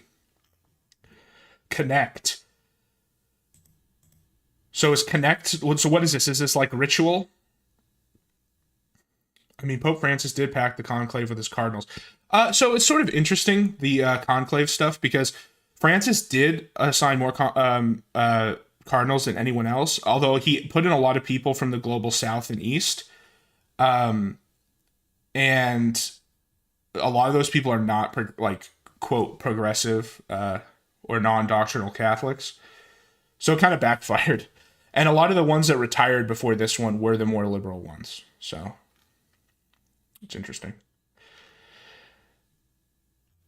So how do I connect? Simply take off your shoes and put your bare feet. Okay, so it's just paganism. Okay, cool. So does he think that the earth itself is like alive? Is he like a naturalist? There's a specific term for it. I only remember the term of it being a heresy. That the earth, the creation itself is like a single entity apart from God. Cold. So how come this is cold, but sun is sun? Shouldn't it be cold, warm? Or are we just not even going to get into like accidental versus essential qualities? I guess that's, whatever. What are the benefits of getting... Okay. Promotes hardening. Guys.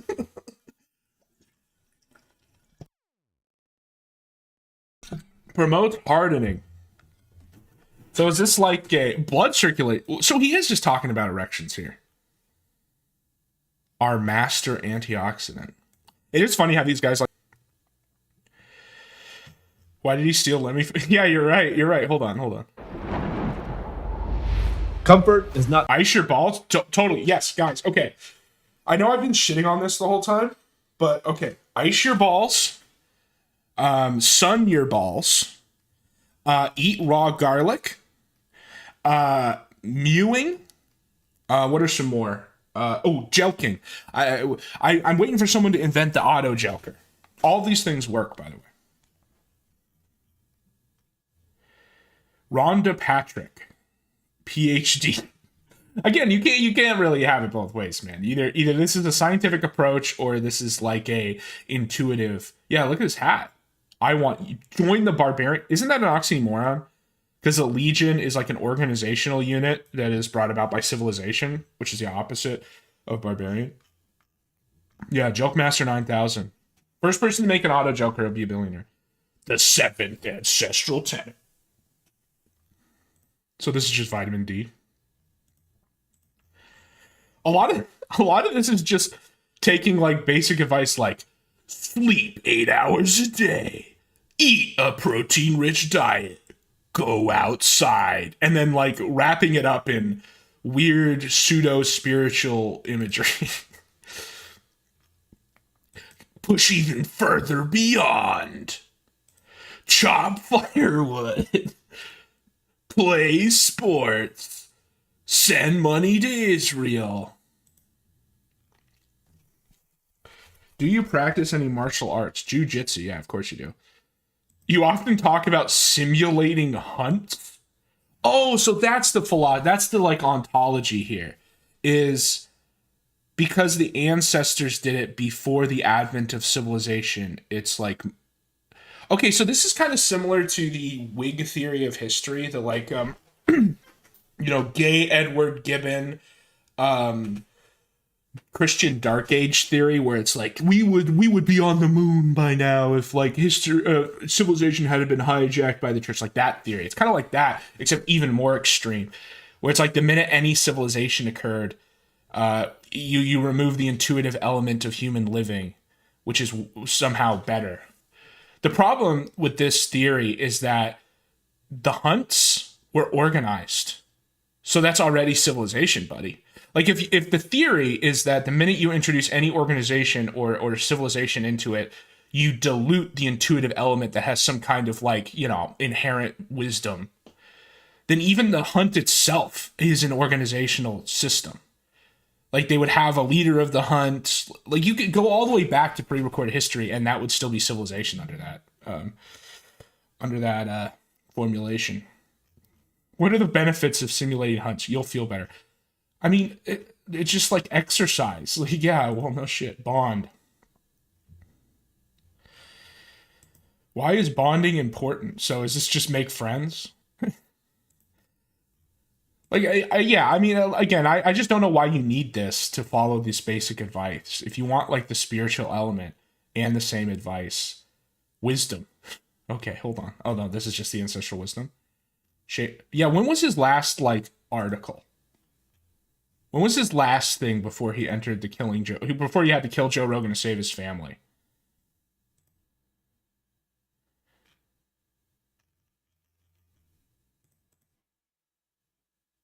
Hold on.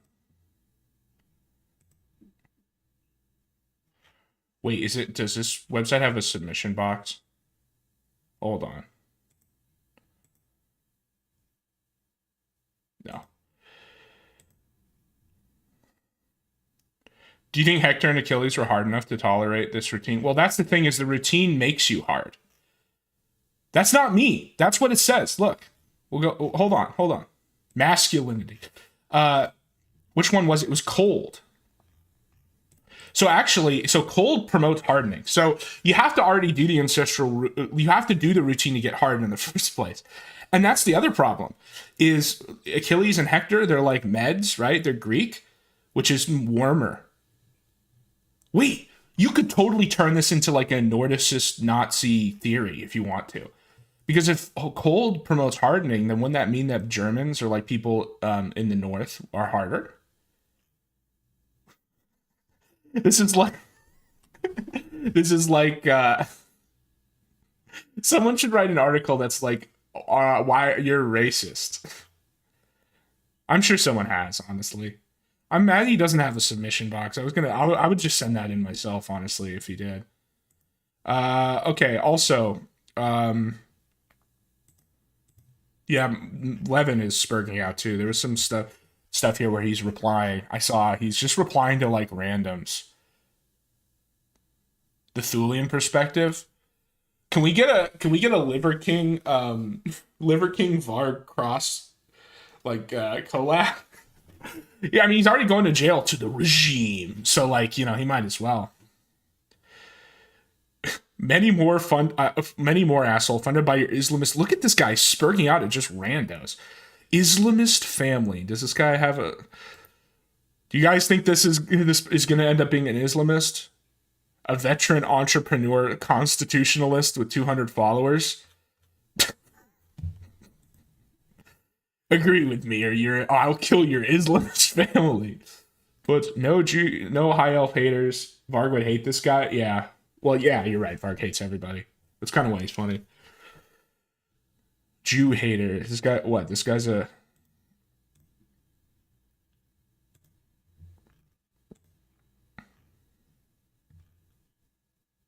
These are just total boomer cons, too, that he's spurging at. This guy's in New York. He's probably Jewish himself, or I mean, a high elf himself. Okay. Sorry. Your mom... we've got the cuck rage typo, everyone. I thought the term was anti... Yeah. Why didn't you just call him an anti-Semite? You must be proud of her, you little... Wow, he really is mad. It's in your family's DNA. Interesting theory. You know, there's this book called The Culture of Critique that makes the argument that high elves basically pursued certain survival strategies for so long that they more or less became like socially genetic. That seems to be what he's suggesting here, just not about a different group. I still remember Varg hating Fallout New Vegas because he saw Sunny Smiles and seeing a female hunter. Wait, didn't he say something else funny about New Vegas? He said, there's something else really... yeah, I'm remembering that now. There's something else he said about it. I think it had to do with, you know, his classic... Because his theory is that you're not white unless you have blonde hair and blue eyes. And then one of his kids doesn't have blonde hair. And he recently got confronted on that. And he came up with like I think I did this on stream. He came up with like this hilarious theory for why having brown hair is blonde. He was like trying to introduce racial color theory. And it's like, it looks not blonde, but like its essential blondness is still there. It's like how Jesus is like fully man and fully God. Like it's both it looks brown and it's fully brown, but it's still fully blonde.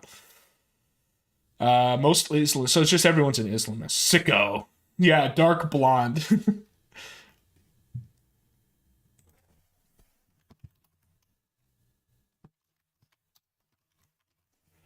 What's this? Is it just called Thulian perspective? Yeah. Yeah, I know that Fallout New Vegas is like, you know, it's like the tranny box game, but it is good.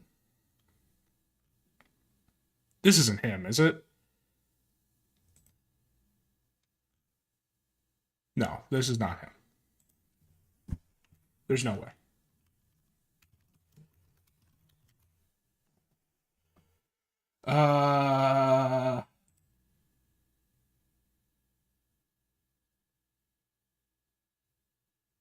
His name isn't even Varg. Yeah. Well, and it's funny because his name isn't even Varg in France either. It's Louis Cachet. He changed his name in France as well. To be fair to Varg, he is not a murderer. He just stabbed the guy in the back 19 times in self-defense, okay? He's like Liver King. He did it to save his family. Yes, free Liver King. Where is Varg's actual account? I want to read the blonde color theory post.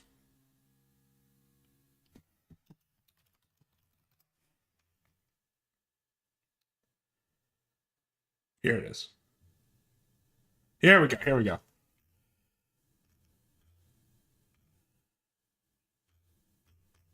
This is his account, I think.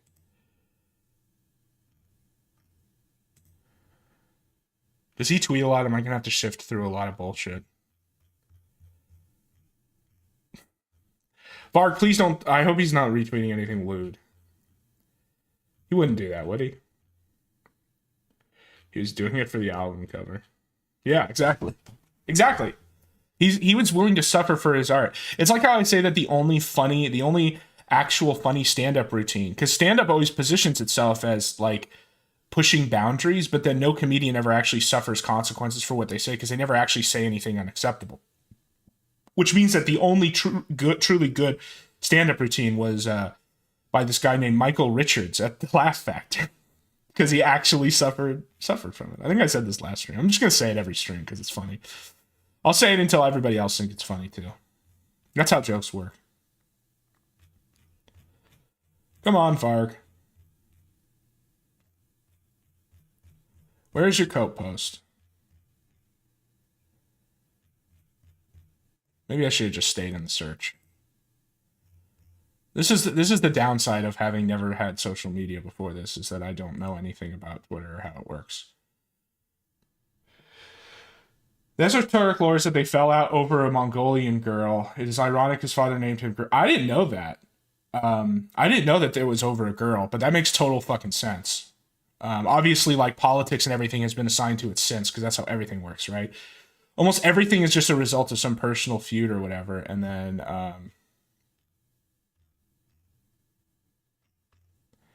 it gets assigned meaning. And Austrians are not genetically known to ignore, and yet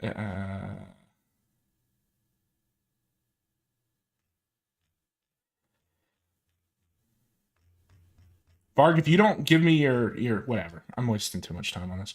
But I think I already covered it anyway. But he has this literal like he's like a Myophyite. He's a Nordic Myophyite. And yeah, Austrian bros. Aaron got arrested for violating his parole. The argument was that it's because he talked shit about Kayla online. Oh no, I see Laura Loomer praying for you. Yeah, I know. Well, I covered this already, didn't I? She had a massive spurg out where she talked about she like asked Tucker to call her the K slur for high L's, and had a massive spurg out.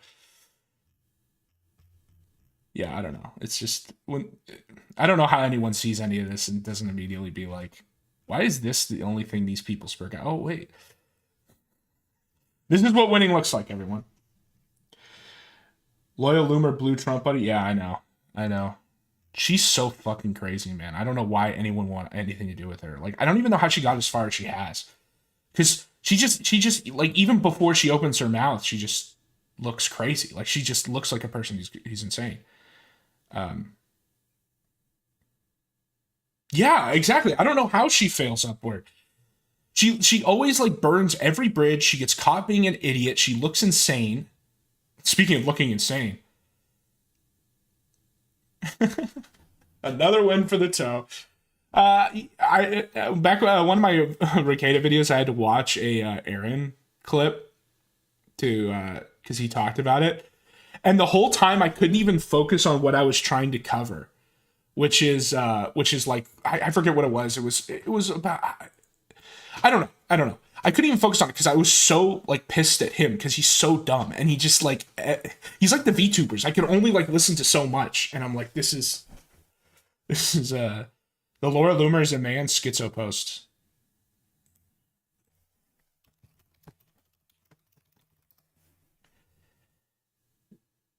Whoa.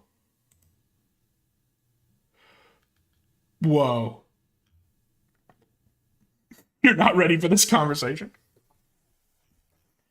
Truth nuke. Read Aaron's mom's letter to the court. Yeah, okay. Was she like, please, free my son?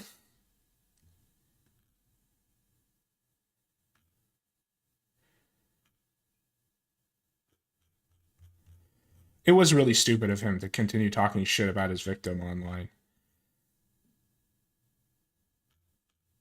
Yeah, his hairline is, he's fighting a lot of battles right now, guys. He's fighting against the court. He's fighting against Nick. He's fighting against male pattern baldness. You know, I pitched this theory before. You know, a lot of people, they make fun of the bald stuff, and that's I agree, it's funny. But baldness is not an accident, okay? Baldness comes from character flaws, right? It comes from moral degeneracy.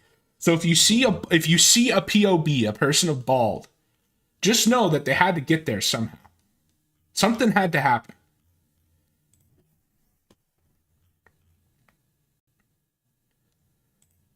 Yeah, okay, thank you, Noel, for just reposting someone else.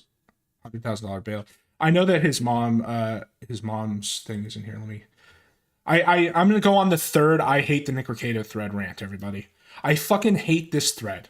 Because anytime anything happens, you have to sift through 100 pages of bullshit, of people trauma dumping, of being like, I was an alcoholic and retarded, and Nick showed me why. Nick changed my life by giving coke to his kids and waking me up or whatever. And it just makes it so hard to interact, like to get stuff from the thread, because I'll look at it and it'll be like 100 pages. And I was like, oh, dude, something crazy must have happened. And it's like 2 kind of notable tweets. That's it. All right, where's this letter? That was the sentence hearing instructions. I don't really care about that.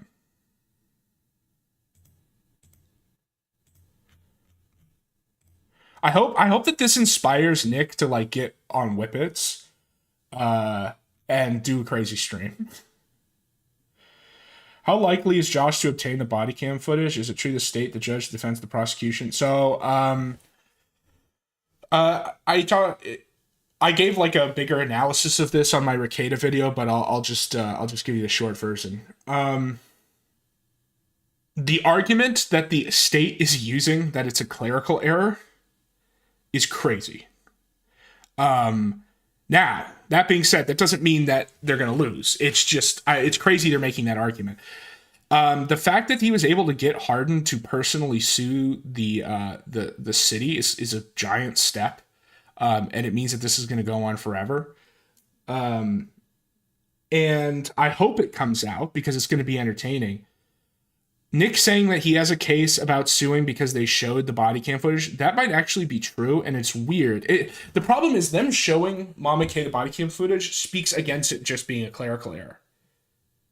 And also, it just being a clerical error is not an excuse, especially when it comes to stuff where there's a government there's a public interest, essentially, because that's what Hardin is arguing. Hardin is arguing that he had his rights violated. And it sounds like crazy, like what, you have a right to see the body cam footage, and the argument is that because it fell under FOIA, then yes, you do have a right to see the body cam footage. The question is whether it's just going to be a fight about whether it falls under FOIA. And because he got Hardin to himself sue, and Hardin has his own lawyer, it'll be interesting to see how his claims that Hardin is doing this on principle because he cares about the FOIA. If that's true, then he'll keep fighting it. If not, it'll just go away. I don't know. I'm an optimist. I want it to come out, and so I'm trying to. There's this book called The. We want to talk about like bullshit spiritual movements. There's this book called The Secret, guys, where if you visualize stuff, it'll happen, right? So I'm trying to do that with the body cam footage.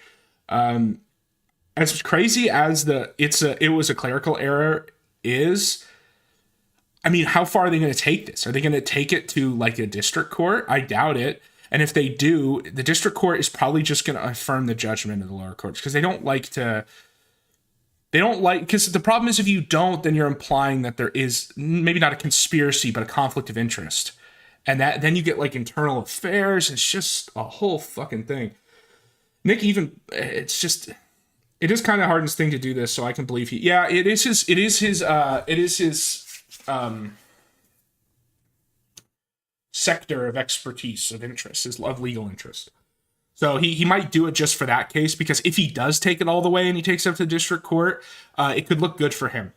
It could look good for him for CV stuff to be heard in all these districts. Because if you've ever looked at him, if you looked at like his background, and it's all like public, that's what I mean. Like his publicly accessible his credits essentially.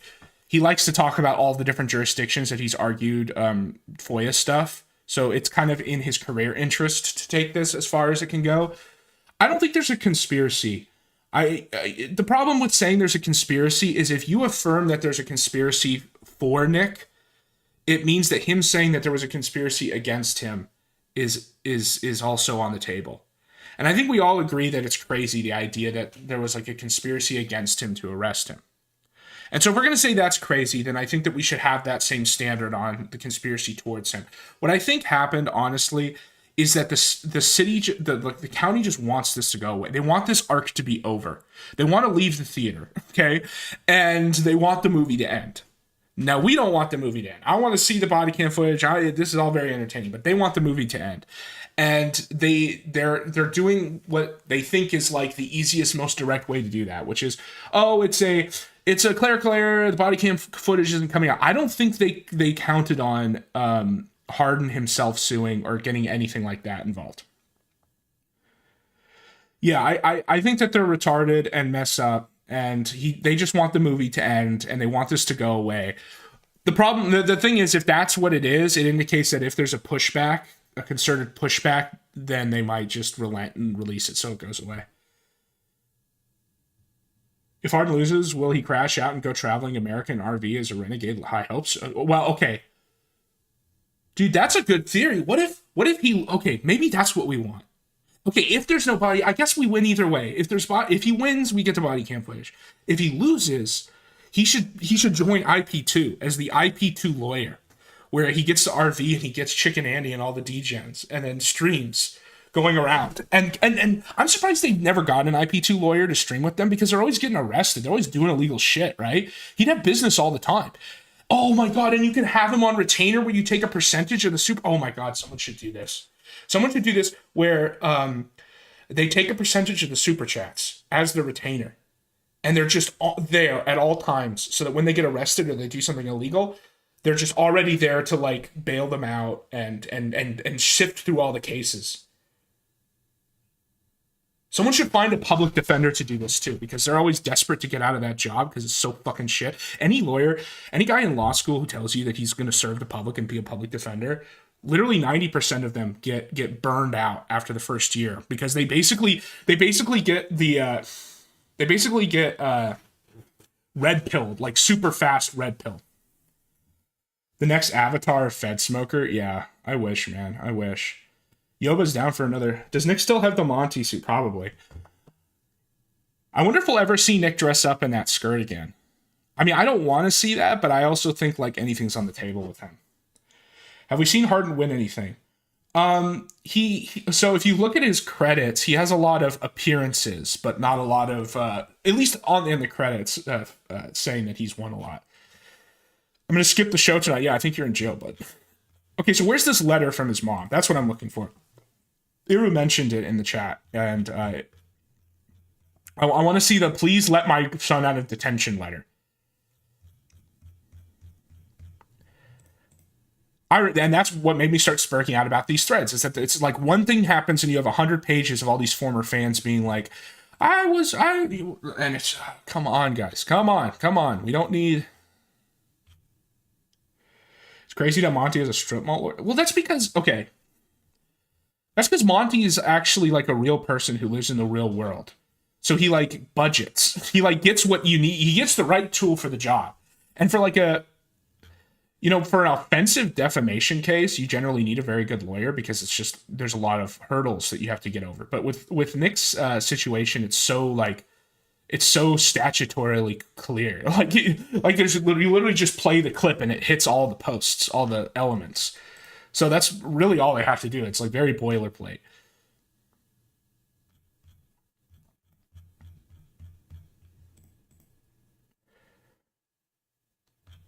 I guess Aaron has his own thread, doesn't he?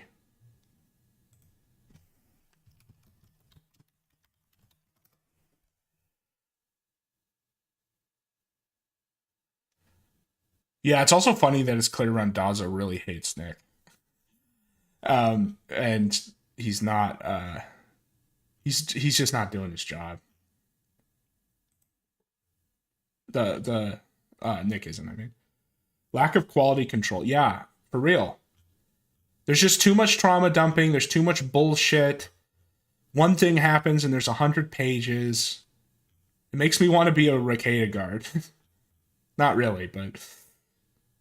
Yeah, too busy sweeping exactly. Too busy sweeping me out of the gym thread and not even recording it.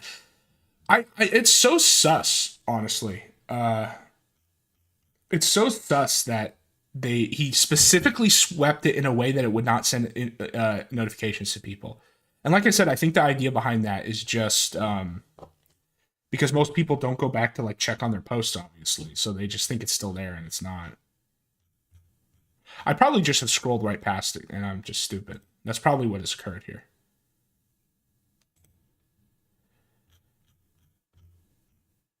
Remote hearing codes.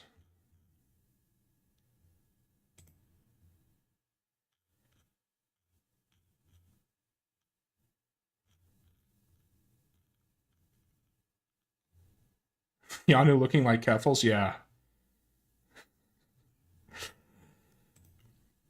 How does Keanu keep finding ways to insert herself into the story? First, it was somehow winning that fight with Rekieta despite being like the lowest IQ person in the sector.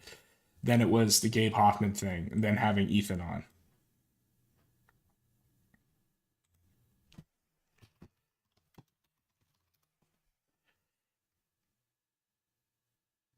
Explain to us why. I brought that up before. That is one of the funniest things that's ever happened in the sector, was Ralph saying his revenge porn was a copyright dispute. That was so funny. That's like, Ethan Ralph is the most successful law tuber, guys. Unironically. He has appeared more in court and won more court cases than Rekieta.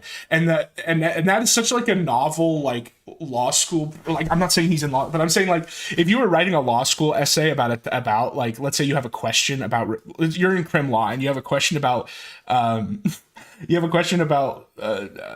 like criminal law, like revenge porn or whatever. And then, and you don't know what to do. Like you don't know how to answer it. You don't know the elements maybe of like the crime you're talking about. And then you just go off, King, about like actually, and then you start talking about the elements of copyright because you did study for that class. It's like that. It's so funny. Oh yeah, I'd hire Ralph to be my lawyer.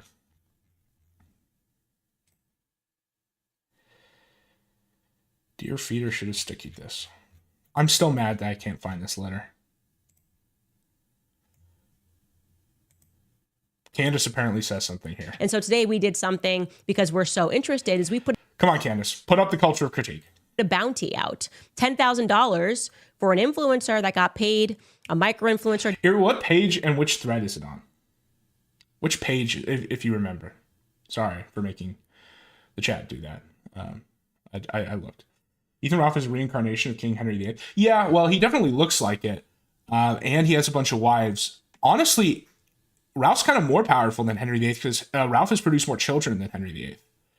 Henry VIII had, obviously, Edward, which was briefly king and then died as a kid. And then I think he had another kid who died like in childbirth or something. Don't care if you're micro. You email tips@CandaceOwens.com and show us the concrete email. Of I will never forgive Candace Owens for for keeping the Gamergate docs list back in 2015. I'm like a Candace Owens donatist. Like, I don't think she can be redeemed, even though she flips sides and is now like anti-Semitic. Who paid you to make a video about me and Tucker and to say that we must be funded by Qatar because that's the disinformation campaign that's happening right now. And we'll give you 10K, no questions asked. I don't care if you already made the video. We will not ever reveal your name. You can go on and live your life, okay? Promise that. But getting back to the broader point that I'm making here, which is that this has always been an information war. What I really did... Candace, okay, sure.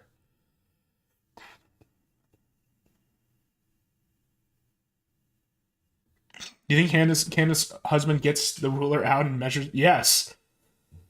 Yeah, no, there's definitely experiments going on there. There's Candace is kind of almost single-handedly reviving the science of phrenology.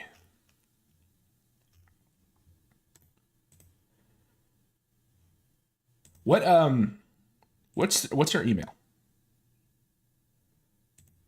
Does she have like a submission form on here?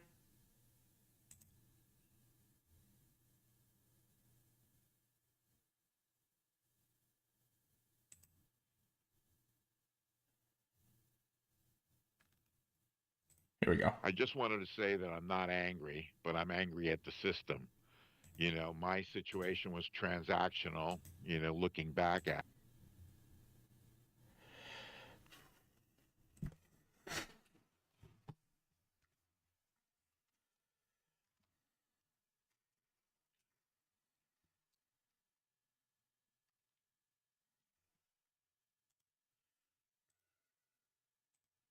Where is...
Dead air. Yes, I know dead air. Sorry.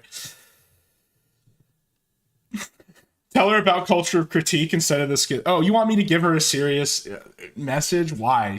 There's no way she doesn't know about culture critique. Come on. Pissed off the 80 I did. Olin said, hey, send him back. We'd like to prosecute him for crimes against humanity. Israel said, no, we're going to protect this guy. Okay. And was so sadistic that humanity, Israel said, no, we're going to protect this guy. Okay.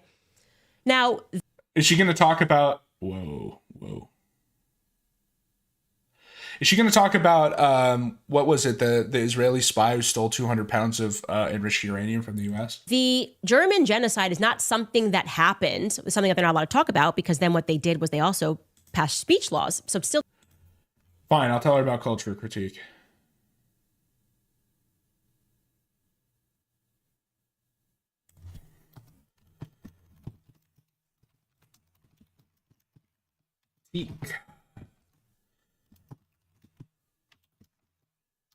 The book is about how Jewish people have been pursuing the same parasitic survival strategies for so long that it has become almost a social genetic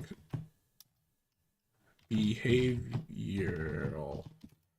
phenomenon. Yeah. Candace Owens is denying the genocide of high elves in Somerset Island. To this day in Germany, you can't talk about it. If your family descended from one of these, and tons of them did. There were millions, okay?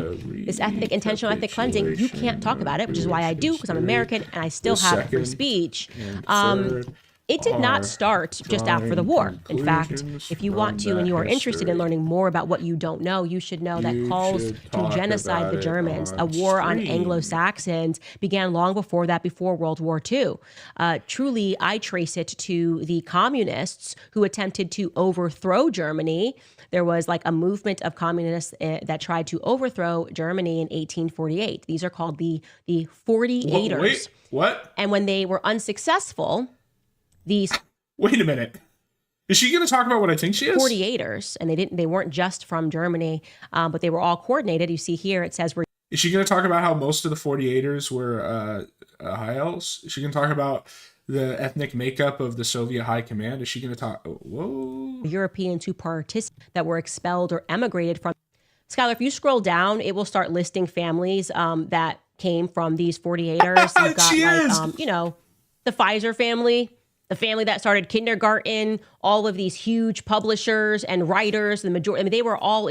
Candace is going off. Oh my God, I can't believe she's talking in like about writing this. and music and things that really influenced culture, and they had money. These that came published way too much, way to convince Americans to hate these Anglo-Saxons. And I'm going to give you proof. Holy shit, her eye gap is decreasing from this. Many of these people did, not all of them, I should say. But there were even books that were published explicitly calling for a German genocide. Theodore N. Kaufman published. How long until she's so canceled she's in the sector? I mean, can she get even more canceled? Like, she'd have to actually take my advice here and talk about cultural critique. Because they really do not like that.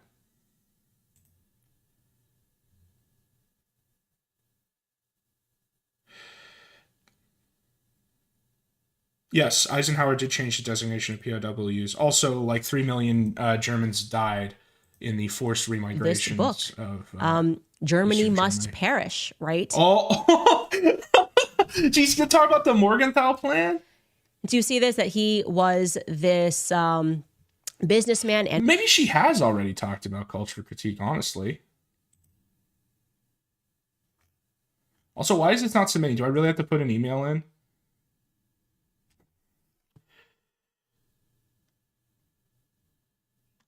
Where is I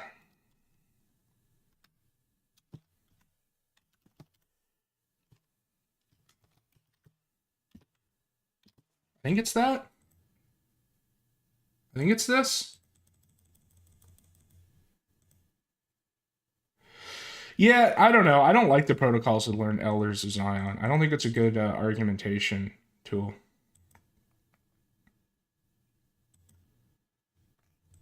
Because it's just the like etymology and a of the writer source is bad. Who published Germany Must Perish, calling for the sterilization, the mass Freud, the Freud family. Well, there's a lot of stuff that's happened.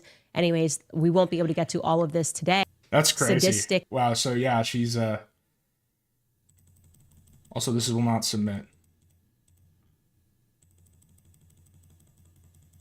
Work. Work. Oh, well. I tried, everybody. Israel didn't wake up one morning and decide to start a war with Iran. Oh, wait, you told me where the letter is. Sorry. You did all that work, and then I didn't even see. Let me find it. Aaron's mom letter is on YouTube still to a letter from state from... Okay, thank you. Find that right now.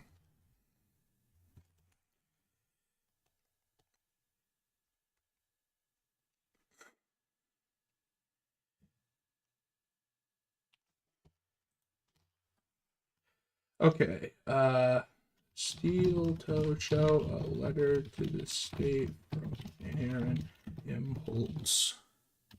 Wami.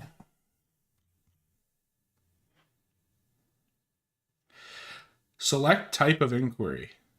Oh. Well, I'm an idiot. Here, I'll redo that.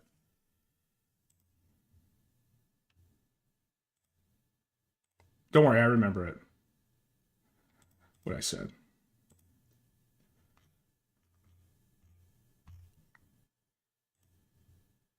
I thought I had clicked that, honestly.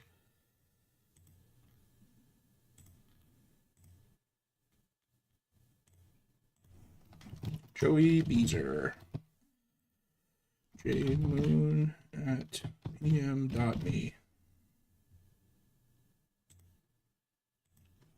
Need. Take my big tip.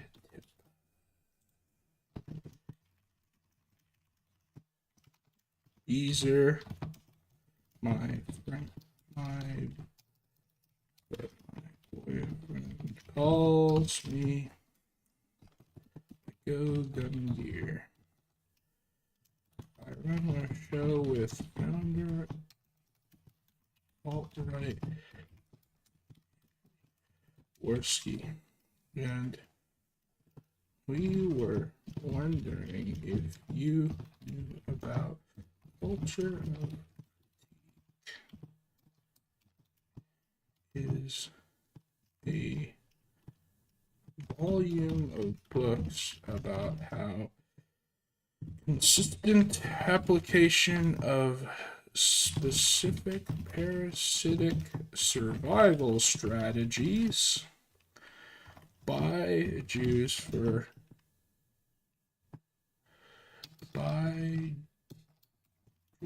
people for long enough eventually became a sort of intergenerational genetic behavioral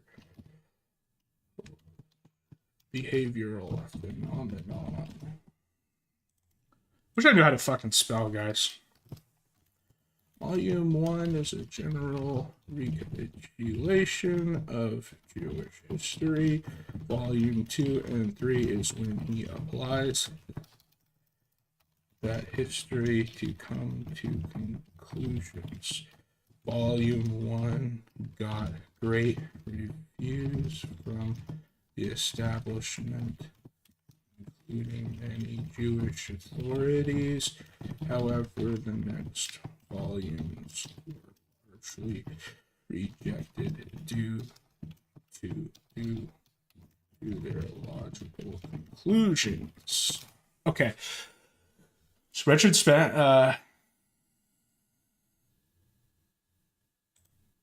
Candace Owens and Tucker Carlson's appeared on the kill stream. That would literally start like the new Ralph arc. Because you know how like Ralph was at one point one of the biggest streams on YouTube, and he gets banned from the heel stream. Stairs, what the fuck? And then the heel stream happens, he gets kicked off. If he got any of those guests on, imagine how keynote it would be.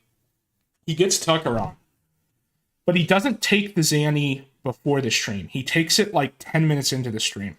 So we get a good hour of like coherent Ralph. And then it just like partway through when, Tucker gets comfortable, essentially, it hits essentially.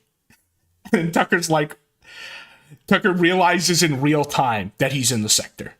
Like he just, as Ralph is like talking about poop for like, 10 minutes, Tucker like looks at the camera and he's just like, I'm in the sector. Here I am. Is Kanye divinely inspired to usher in the era of noticing? So the thing about Kanye is he's like the perfect example of the subconscious genius, where his genius is located entirely in the subconscious. So when he doesn't know what he's doing, he produces the best art. And the worst thing Kanye can do is try to explain his art, because he doesn't understand it even himself. His conscious mind is too like retarded to even understand the genius that he puts out. And so if he had a better handler, what he would do is enable him to make art, but never have him comment on it at all. To the court. To the court. I am writing this letter on behalf of my son, Aaron Imholte, who is currently before the court.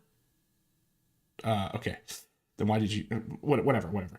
As his parent, I want to share a personal perspective on the man he has become and the growth I've witnessed. This is mom writes apology letter to get son out of detention.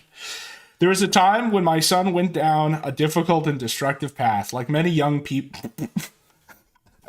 Isn't he like 40? Like many young people, he made choices that led to serious consequences. As a parent, it was heartbreaking to watch him struggle. But I never gave up hope that he would find his way back. Over the past year, I have watched my son take full responsibility for his actions and make meaningful changes in his life, like eating Ricetta's goo. He has worked hard to rebuild what was broken, both within himself and relationships. I don't think that's grammatically correct. He is now working steadily to improve and carries himself with a maturity and a sense of purpose that I had long hoped to see. I am so proud of the man he is becoming. How long are you going to be the becoming, Aaron? When are you going to be the become? That's all I have to say. He has shown true growth, humility, and determination to live a life he and all of us, I'm glad I've been included in this. I apparently am invested in Aaron growing. It's not his own fucking problem. I believe in his future and hope that the court can recognize the progress he has made and give him the opportunity to continue on this positive path. Thank you for your time and for considering this letter as a testament to my son's character and rehabilitation. With sincerity and hope, his mommy. That's tough. Yeah, the young age of 38. Exactly. Thank you.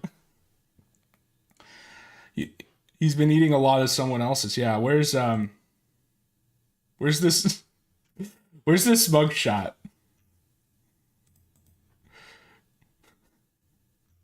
Where's the mugshot? I just had it up. Sorry.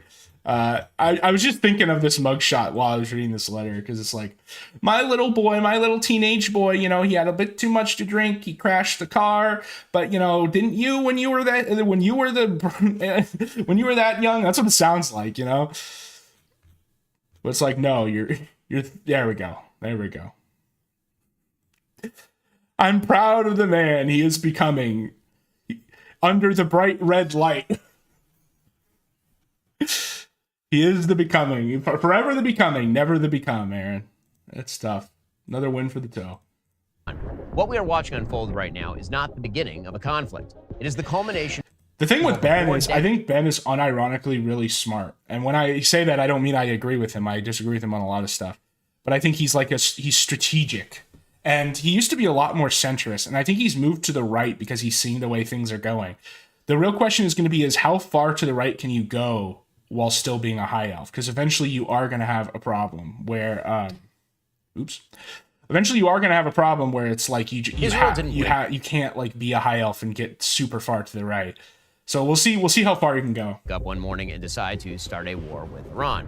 What we are watching unfold. I suspect that like 90% of this is going to be correct, but the stuff that he leaves out is going to be really important. Right now is not the beginning of a conflict. It is the culmination of over 4 decades of aggression by the Islamic Republic of Iran, and an outgrowth of one simple fact: Israel will not allow a genocidal regime that has announced its intention to destroy Israel to acquire nuclear weapons. The tensions. Yeah, I mean, I think it makes sense that Israel spurgs out about Iran getting nukes. The thing is that, like, Iran wants nukes because Israel wants nukes. And because, like, Israel as a political project is unsustainable and will always eventually fail unless they commit, like, an actual full-scale genocide more than they already are, which they're not going to, and even if they tried, they'd lose because there's 500 million Arabs. That have undergirded geopolitics of the entire Middle East finally exploded into the open, and not in a back-channel proxy war kind of way. The state of Israel conducted Operation Rising Lion, employing scientists. For a decade, paramilitary operations in the region, including murder of hundreds of American troops in Lebanon and Iraq, devastating October 7th attacks. Okay, so he's conflating the actions of... the thing is, hundreds of Americans were killed by insurgents in Iraq that were not supported by Iran. Attacks on Israel from Hezbollah in Lebanon, attacks by the... Now, our invasion of Iraq essentially turned it into a PvP zone that is now run by Iranian militias, but that was, on behalf of Israel. Houthis in Yemen, and an attempted assassination of President Trump. In response to Iran's attacks, Israel first tamped down Iran's most noxious proxies, Hamas and Hezbollah. But recently, Israel carried out a direct... The thing is, like, Hezbollah does not exist just because of Iran. So it's true that Iran supports Hezbollah, but Hezbollah exists as a reaction to Israel's invasion of Lebanon in the 80s, where they attempted to basically annex half of Lebanon. And what's interesting about that is Israel invaded Lebanon in the 80s when UN troops were already there and were already like trying to maintain order. They invaded because they wanted to be part of that. They essentially wanted to be able to determine the future of Lebanon, not the UN, because they knew the UN would probably try to set up like a stable coalition government that would eventually be dominated by Muslims. So Israel on UN troops. And then in response to that, in response to the destruction of the Lebanese government and preventing it from ever basically becoming a real government, Hezbollah formed to essentially be almost like a private army militia to prevent it from happening again. Israel's response to that, rather than empowering the Lebanese government to be able to be a more reputationally sound actor than Hezbollah, decided to invade Lebanon again in 2006, where it got its ass kicked. Preemptive attack, conducting surgical airstrikes deep inside Iran without apology. This was not a tit for tat. This was, again... My point in recapitulating that history is to say it's not like Hezbollah, it's not like an Iranian founded Hezbollah as like a fake organization. It already existed and had concurrent interests with Iran, and that's why they support it. The inevitable outcome of decades of calculated provocation, nuclear blackmail, and terror financing by the Iranian regime. Certain people and organizations like the UN will continue to hyperventilate about escalation and destabilization as if what is currently happening came out of nowhere, or as if Israel started it. They would prefer to have Israel just sit there while a genocidal Islamist regime gears up to lob nuclear missiles at them. So let's be clear. Well, let's be clear. Where did the current government of Iran come from? Because it was overthrown after the Iranian monarchy was overthrown. And one of the big things that overthrew I wouldn't say it's the major reason that overthrew Iran, but one of them was continued support of the U.S. because of contradictory foreign policy of Israel. The fact is, it doesn't matter who's in charge of Iran. They will always eventually oppose Israel just because of geography alone. Israel is not starting a war. Rather, Iran has been at war with Israel through its proxies for decades. The only difference is that now Israel is finally going straight to the source, cutting off the head of the octopus that has extended its terror tentacles across the Middle East. Everything happening right now. Yeah, I've explained why I don't like the term terrorist, because terrorist, it doesn't actually describe. It has very little descriptive use. It essentially just signals your own loyalties. I do agree that they've been at war since longer than this. I agree with that basic premise. What I'd probably disagree with, basically, everyone likes to focus on who, quote, started the war. I don't think that even really matters. The fact is that these are two states with mutually exclusive interests. They're always going to fight. Right now, every missile, every airstrike makes logical, strategic, and more importantly, moral sense. This is facts. Israel and Iran, nuclear enemies. We begin not in Iran, but in Iraq. In June 1981, Israel launched Operation Opera, a bold preemptive airstrike that destroyed Saddam Hussein's Osirak nuclear reactor near Baghdad. At the time, Iraq had been pursuing nuclear technology under the guise of peaceful energy development. And what were they doing 3 years before that, Ben? What were they doing 3 years before 1981? They were fighting the Iraq-Iran war. Okay? That might be why they wanted nukes. Sound familiar? But Israeli intelligence determined that the reactor... Yeah, they're wrong. Iran could be run by Pastafarians, and they will be anti-Israel. It's a fact of geography.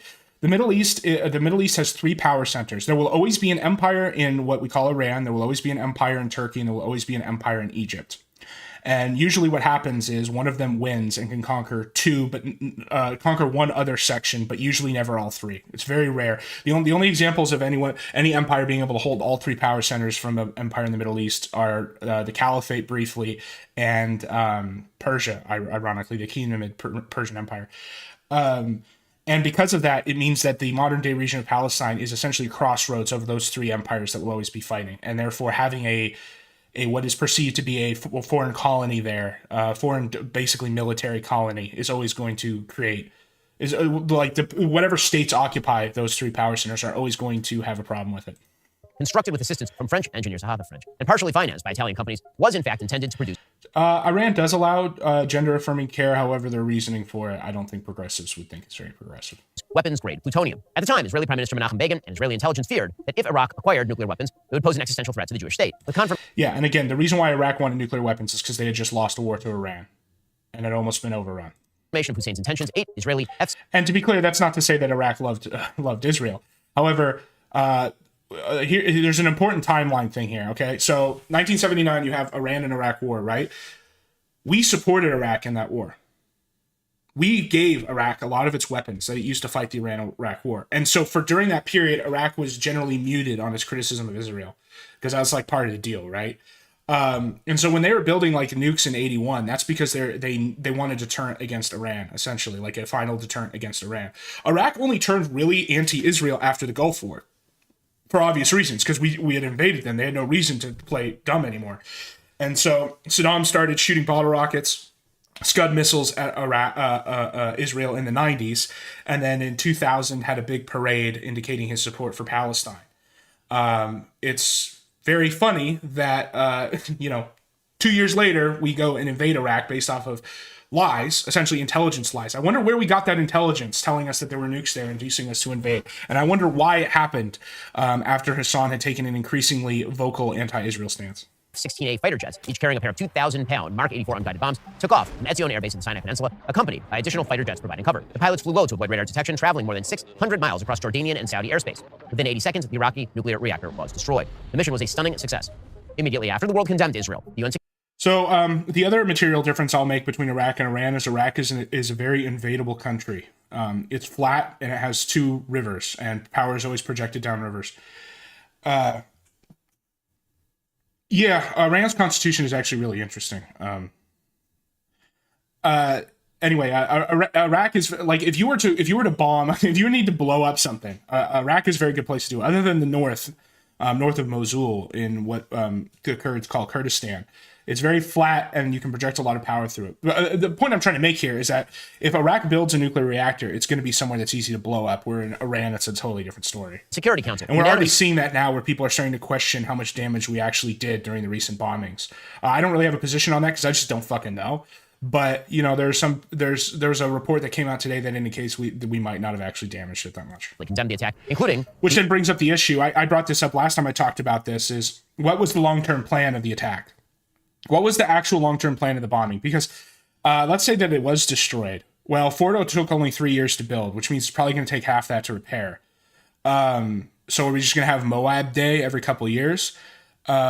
We could probably do that for a while. Like, just in a purely practical matter, we could probably do that for a while. But that indicates that the situation, both the geopolitical and technological situation, won't change. And that's not a very good long-term plan. The American ambassador, Jean Kirkpatrick, who later explained how upset she was to do it. And the U.S. State Department under President Reagan also issued criticism, though privately. Reagan expressed concern and admitted that he understood the logic. It was only about a decade later in 1991 when Prime Minister Reagan's strategic foresight became clear. During the Gulf War, American... Okay, so connecting the Gulf War to blowing up the Iraqi nuclear reactors is a little disingenuous. We got involved in the Gulf War. I actually think the Gulf War was justified, the first Gulf War. Because we had a very discrete, objective, which was prevent the annexation of Kuwait. Now, I've always talked about how I think that our position in the Middle East should be limited to directly American foreign policy interests, and two of those that I've named before is freedom of navigation in the Persian Gulf and freedom of navigation in the Red Sea. And the reason why you can't have Iraq take Kuwait is because it threatens freedom of navigation in the Persian Gulf. You want it to be a independent country. So I actually think that was justified. But again, the downside of that is after we did that, Hussein went very more. First of all, he went very vocally anti-Israel after that, and he started to, and this is something a lot of people don't know, but he started to position himself to be friendly with Iran again. Now you may say, well, why would he do that? Didn't they just fight like a giant hyper war in the 80s?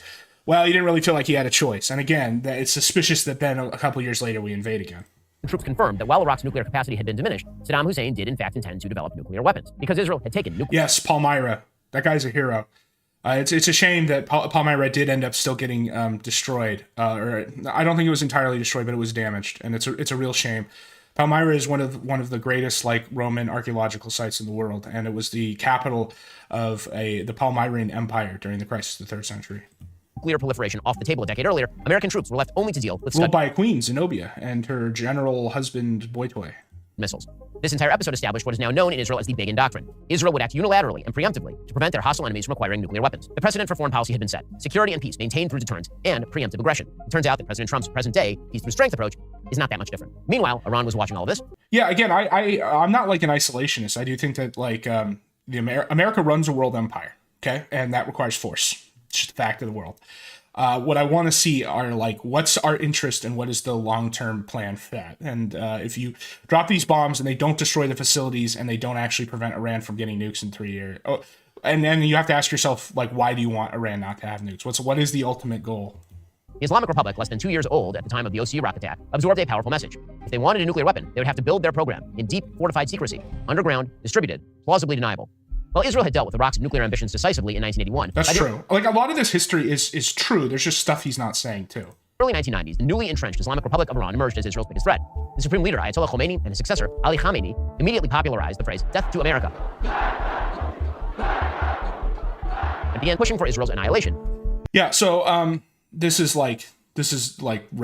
marketing, essentially. This is like America saying, we're spreading liberal democracy or whatever. I don't take a lot of stock in marketing. I take a lot of stock in interest. As a result, Iran turned its attention to nuclear technology, initially under the pretense of civilian energy production. But behind the scenes, Iranian leaders were covertly laying the groundwork for a weapons program. Under the supervision of the Atomic Energy Organization of Iran, and later the military-linked Organization of Defensive Innovation and Research, Iran began developing secret nuclear infrastructure. Reports from Western intelligence agencies in the mid-90s pointed to undeclared enrichment facilities, a rapid increase in... Yeah, he kind of had to be, as a Ba'athist, Baathists are more or less secular because, ironically, they're kind of national socialist in a literal sense.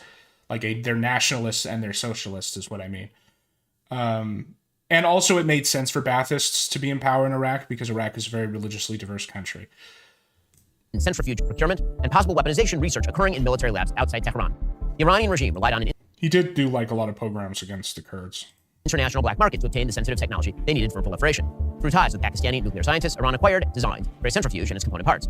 Naturally, North Korea and Russia, strategic opponents of the United States, also provided technicians who offered know-how and reactor components. The Iranian regime's strategy was simple: distribute the program across. You mean so that they can't form a state? Yeah, Hyles will always be a nation because a nation is just any like collection, a distinguishable collection of people. I assume that's what you mean. Multiple hidden sites. They shouldn't have a state. And bury it, literally, under mountains. The most significant of the nuclear facilities is Natanz, the primary uranium enrichment center, camouflaged by reinforced concrete and steel. But the regime also built a site in Arak, where a heavy water plant was capable of producing plutonium. Personally, I'm fine with Israel existing if they just did what we said. Like, if the U.S. had a rational foreign policy strategy in the Middle East and Israel acted as it should act, which is as our client state to achieve those interests, I would be fine with them existing. But they're not. And honestly, like, if you're looking for a state, just as far as geography and interests, who would be a good ally for the U.S. in the Middle East, as crazy as it sounds, it would be Iran. And that's why Iran was our ally before the Shah fell, is because since they don't have revisionist territorial claims and because they're internally stable, they're very good. And they control the Persian Gulf. They make a very good ally for the U.S. for a very limited interest in the Middle East. It's in regions where you have a big interest that you want, like, kind of more revisionist countries as your ally, like Japan and Asia, because Asia is like a higher tier theater interest-wise for the U.S. Later, also in Fordo, a deeply buried complex that would be allegedly immune from airstrikes. By the late 1990s, Iran was enriching and stockpiling uranium, as well as building out cascades of first-generation centrifuges with potential, over time, to reach weapons-grade output. The international community rang the alarm bells in periodic reports, but Iran consistently denied officials access to its key sites. Western powers hesitated to act. By 1998, the CIA publicly confirmed Iran's nuclear program was cause for deep concern. Iran's supreme leader publicly issued fatwas against nuclear weapons, but privately, military leaders and IRGC strategists were pursuing a dual-track policy: deny everything while racing toward weapons-grade capacity. In short, the 1990s were a decade of deception for Iran. Iran played the long game, and the world, perhaps distracted by post-Cold War optimism, mostly let them. By the mid-2000s, the Islamic Republic of Iran had transformed its foreign policy into a full-fledged doctrine of proxy warfare. Fearing direct confrontation with Israel or the West, Iran equipped vanguard militias like Hezbollah in Lebanon. In July 2006, Hezbollah... Yeah, again, this is all true, but don't get the impression that a lot of these militias were founded whole cloth by Iran. They existed before, or existed because of conditions on the ground that already made them predisposed to dislike Israel. Launched a 34-day war with Israel by ambushing a patrol near the Lebanese border, killing 3 soldiers and capturing 2 others. The provocation was not spontaneous. It had been planned. Is he going to talk about the 2006 Lebanon war? Is he going to talk about how that wasn't actually the first time that Israel invaded? I guess he's not, because he's already past the 80s. Coordination of IRGC and facilitated through a web of meetings with Syrian and Lebanese leadership. One of those meetings reportedly took place in Damascus, where senior Iranian officials, including commanders of the Quds Force, the IRGC's elite unit, met with Hezbollah's Hassan Nasrallah and Syrian President Bashar al-Assad. Their goal, to solidify the so-called axis of resistance against Israel and the United States. Iran supplied not only the hardware, but also the training, funding, and ideological guidance. Qasem Soleimani, who would later become infamous for orchestrating attacks across the region, was by this time already deeply involved in strategizing Hezbollah's war plan. Israel responded with a massive air campaign and ground incursion into southern Lebanon, targeting launch sites, bunkers, and Hezbollah command centers. And they lost this war. I wonder if he's going to say that. The Israeli Air Force struck over 7,000 targets, but Hezbollah's use of human shields, deep bunkers, and dispersed rocket cells made its total eradication impossible, even though the United States... Yeah, more than that, they literally kicked Israel out. Like, it was a victory for Hezbollah. They came out stronger than from the beginning. And that's kind of something Israel does a lot, is Israel... like, they're not like stupid. They're very competent, okay? And they have to be exceptional in some of the stuff they do to even survive. And I've said this before, Israel has to be exceptional every time. Its enemies only need to be competent a few times to win, just because of the demographics and their position. But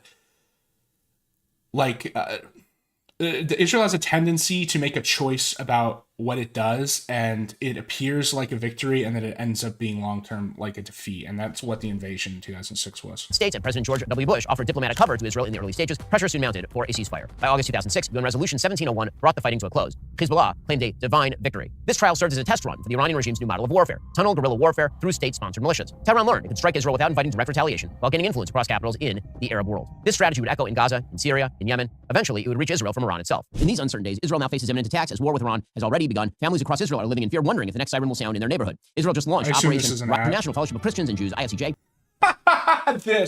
Mike Huckabee runs this. So I have a friend who played a prank on me. He signed me up for this. And I got a little letter in the mail, and it has a little like pin. Some of the stuff in that letter is insane. It's like you already have money. It's already presumed you've sent money. But it all says in there, like, donate money to save a Jewish grandma today. And this is run by Mike Huckabee and dispensationalist Christians who have a heretical and false view of Revelation, where they believe that Israel has to exist for the third temple to be built, even though the third temple was already built. It's the one that was destroyed in 70 AD. Herod's temple was the third temple. And it's because they believe that they want Israel to exist, and that's why there's like super pro-Israel Christians. But I just want, if for anyone who doesn't know, that is not the Orthodox position on Revelation. Dispensationalism is like a very small heresy that only exists in the U.S. It's just the U.S. is very influential, so you see it a lot. Is on the ground delivering life-saving aid where it's needed most. IFCJ provides emergency food, shelter, trauma support, and security upgrades, including bomb shelters and fortification moments. Visit benforthefellowship.org to donate today. Development of nuclear weapons by hostile neighbors continue to pace. In 2007, Israel launched Operation Outside the Box, an airstrike directed at a suspected Syrian nuclear facility. Naturally, the head of the IAEA condemned Israel. By the early 2010s, international pressure on Iran's nuclear program began to reach a tipping point. Years of inspections, sanctions, cyber attacks had slowed but not stopped Iran's nuclear ambitions. Iran was enriching uranium up to 20%, building a stockpile that could be weaponized. Yeah, well, the problem with the inspections, Cope, is that the narrative in Iraq was that the inspections don't matter, because Saddam opened himself to inspections, and the inspectors went and didn't find anything, like 3 times. And then the cope was, well, it's because inspections are bought and like don't work. So in a matter of months, according to intelligence. Preserve, protect, and defend the Constitution of the United States. So help you God? So help me God. Congratulations, Mr. President. Enter the Obama administration. In 2013, President Barack Obama began secret negotiations with Tehran, culminating in the Joint Comprehensive Plan of Action, or JCPOA, signed in July 2015. The deal was struck between the US, UK, France, Russia, China, and Germany, representing a massive shift in Western doctrine toward the Iranian regime in favor of concession, not coercion. Under the terms of the JCPOA, Iran agreed to limit uranium enrichment to levels suitable for civilian use, reduce its stockpile, and cap its number of centrifuges. In exchange, Iran essentially received big bags of cash. They were offered between $100 and $150 billion in sanctions relief and a green light for increased oil exports. The JCPOA also included provisions for international inspections, but with deadly limitations. International inspectors would not be permitted to enter military sites, which were widely believed to be the locations of covert nuclear development. Snapback sanctions were included in theory, but proved politically unworkable in practice. The JCPOA also provided zero limits on Iranian use of funds for terrorism and ballistic missile development, and the JCPOA allowed Iran to pursue its nuclear program without limitation beyond its 10-year timeline, which would have expired this year. Israeli Prime Minister Benjamin Netanyahu famously addressed a joint session of Congress in March 2015 to oppose the deal, warning, quote, "This deal will not change Iran for the better. It will only change the Middle East for the worse." He was right. It will only change the Middle East for the worst. It's interesting how he phrases that, because he really means Israel, right? By newfound legitimacy, flush with cash, the Iranian regime doubled down on its regional terror war. So my problem with this treaty, because Trump wanted to get us out of this treaty, is I'm not sure what the goal was. Because like if the goal is to stop Iran from getting nukes, like they're right, it doesn't do that. If the goal is to reintegrate Iran into like the world system, it didn't do that either. Expanded and deployed fighters to Syria. And you can't do that without basically treating Israel the way we treat the rest of our client states, which is telling them to get with the fucking program. Hamas enjoyed renewed funding and dug tunnels beneath Gaza. The Houthis launched drone and missile attacks against Saudi Arabia. By 2017, signatories were quietly acknowledging that Iran was testing the boundaries of the deal, if not outright violating it. The JCPOA, as President Donald Trump said, was a disaster. It may have postponed Iran's direct confrontation with Israel, but guaranteed it would come later and under more deadly circumstances.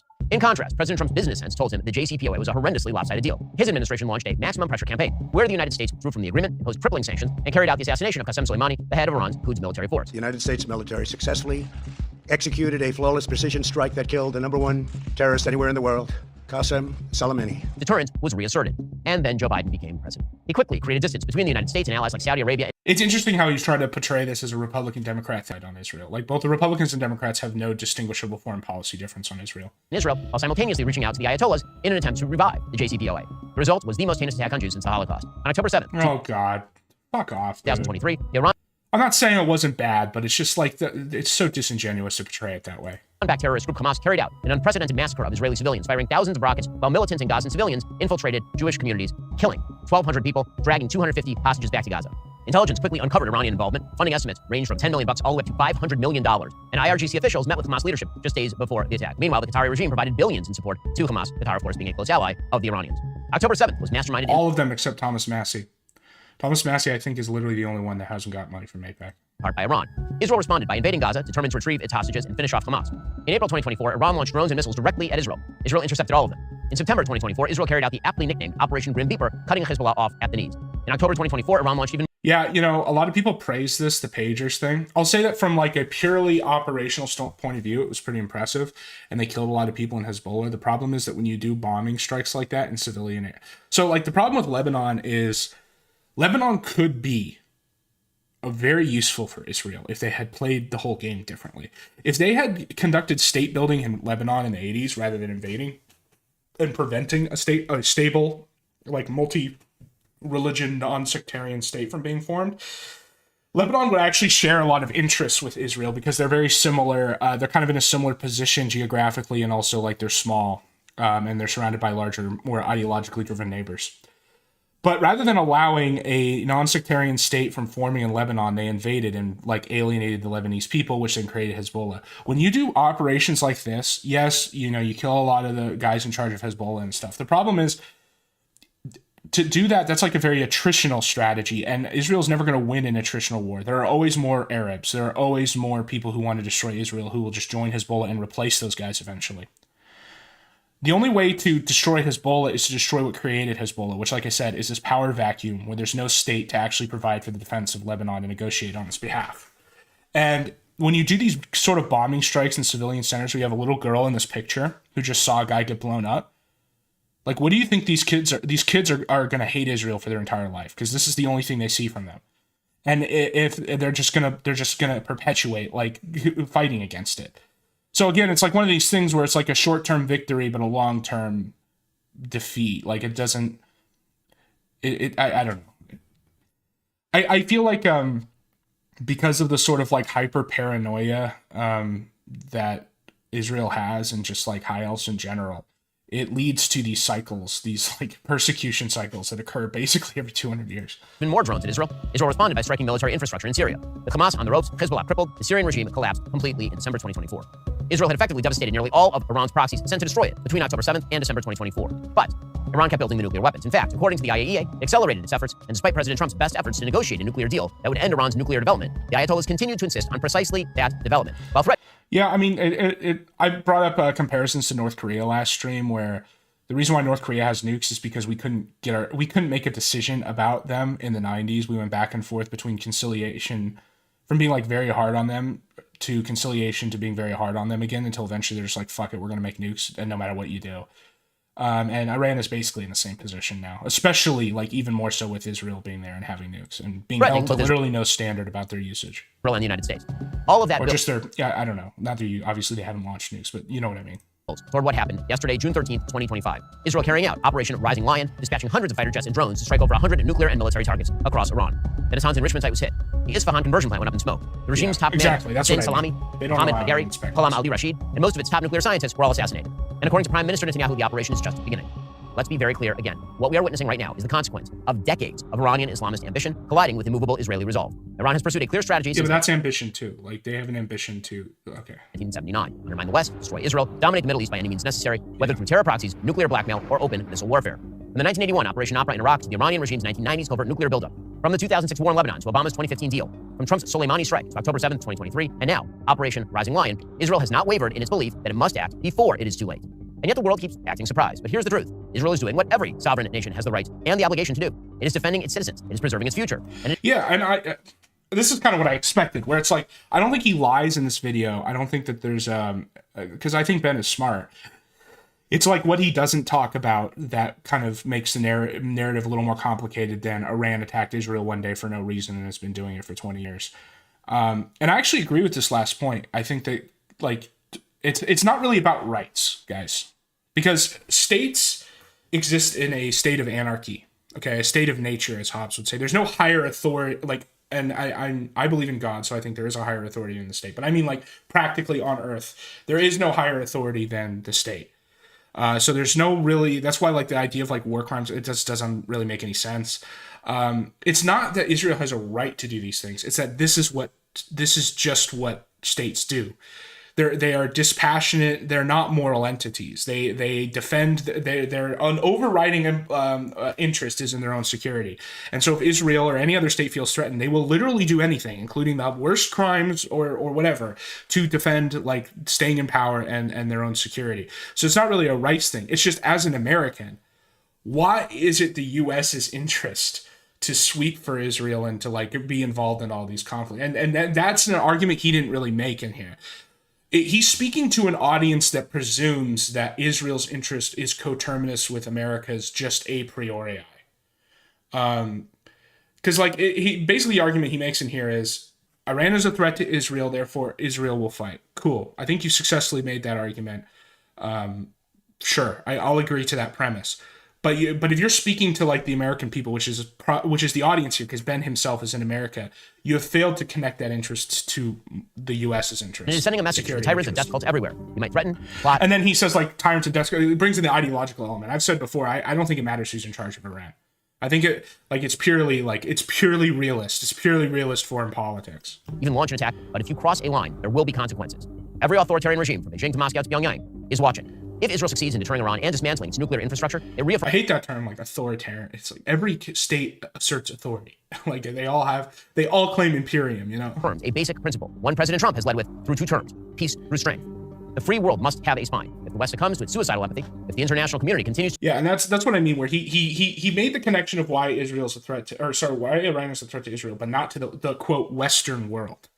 And then what he really means by that is the USA, right? Like there's no translati imperii there. There's no, it's an elision, right? He goes there and then immediately kind of just assumes they're the same thing, and they're not. To treat aggressors and defenders as moral equals. Yeah, like I don't think there's any lies in this. It's just the way he portrays it leaves some things out, and he makes that like rhetorical jump at the end.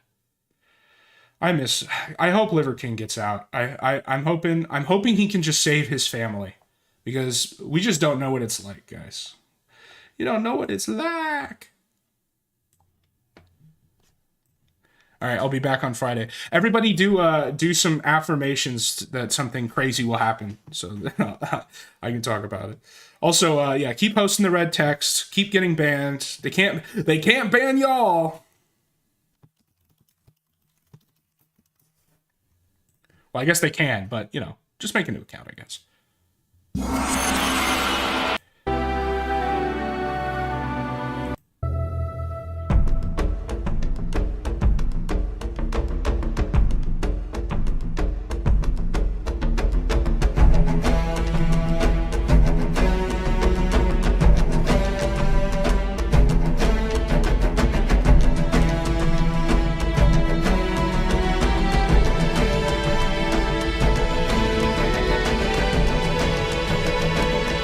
That name sounds familiar, Jacob Socrates. Is that guy crazy?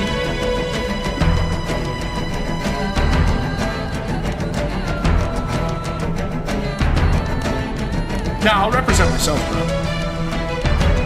I believe in never hire a lawyer, guys. Always represent yourself. It's not legal, friends. I'm not a lawyer.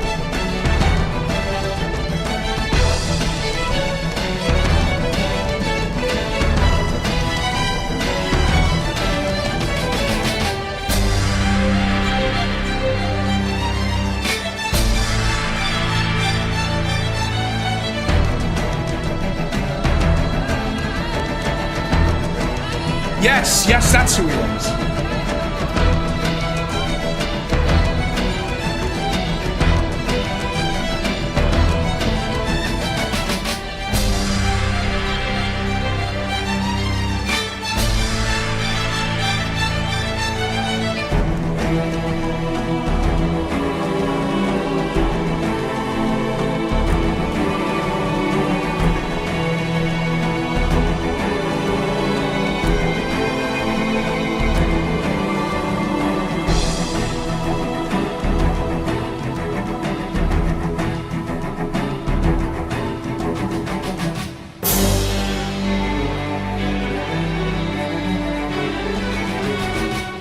It's like in The Sopranos when Tony's lawyer tells him to go meet with every lawyer in town so his wife can't hire one.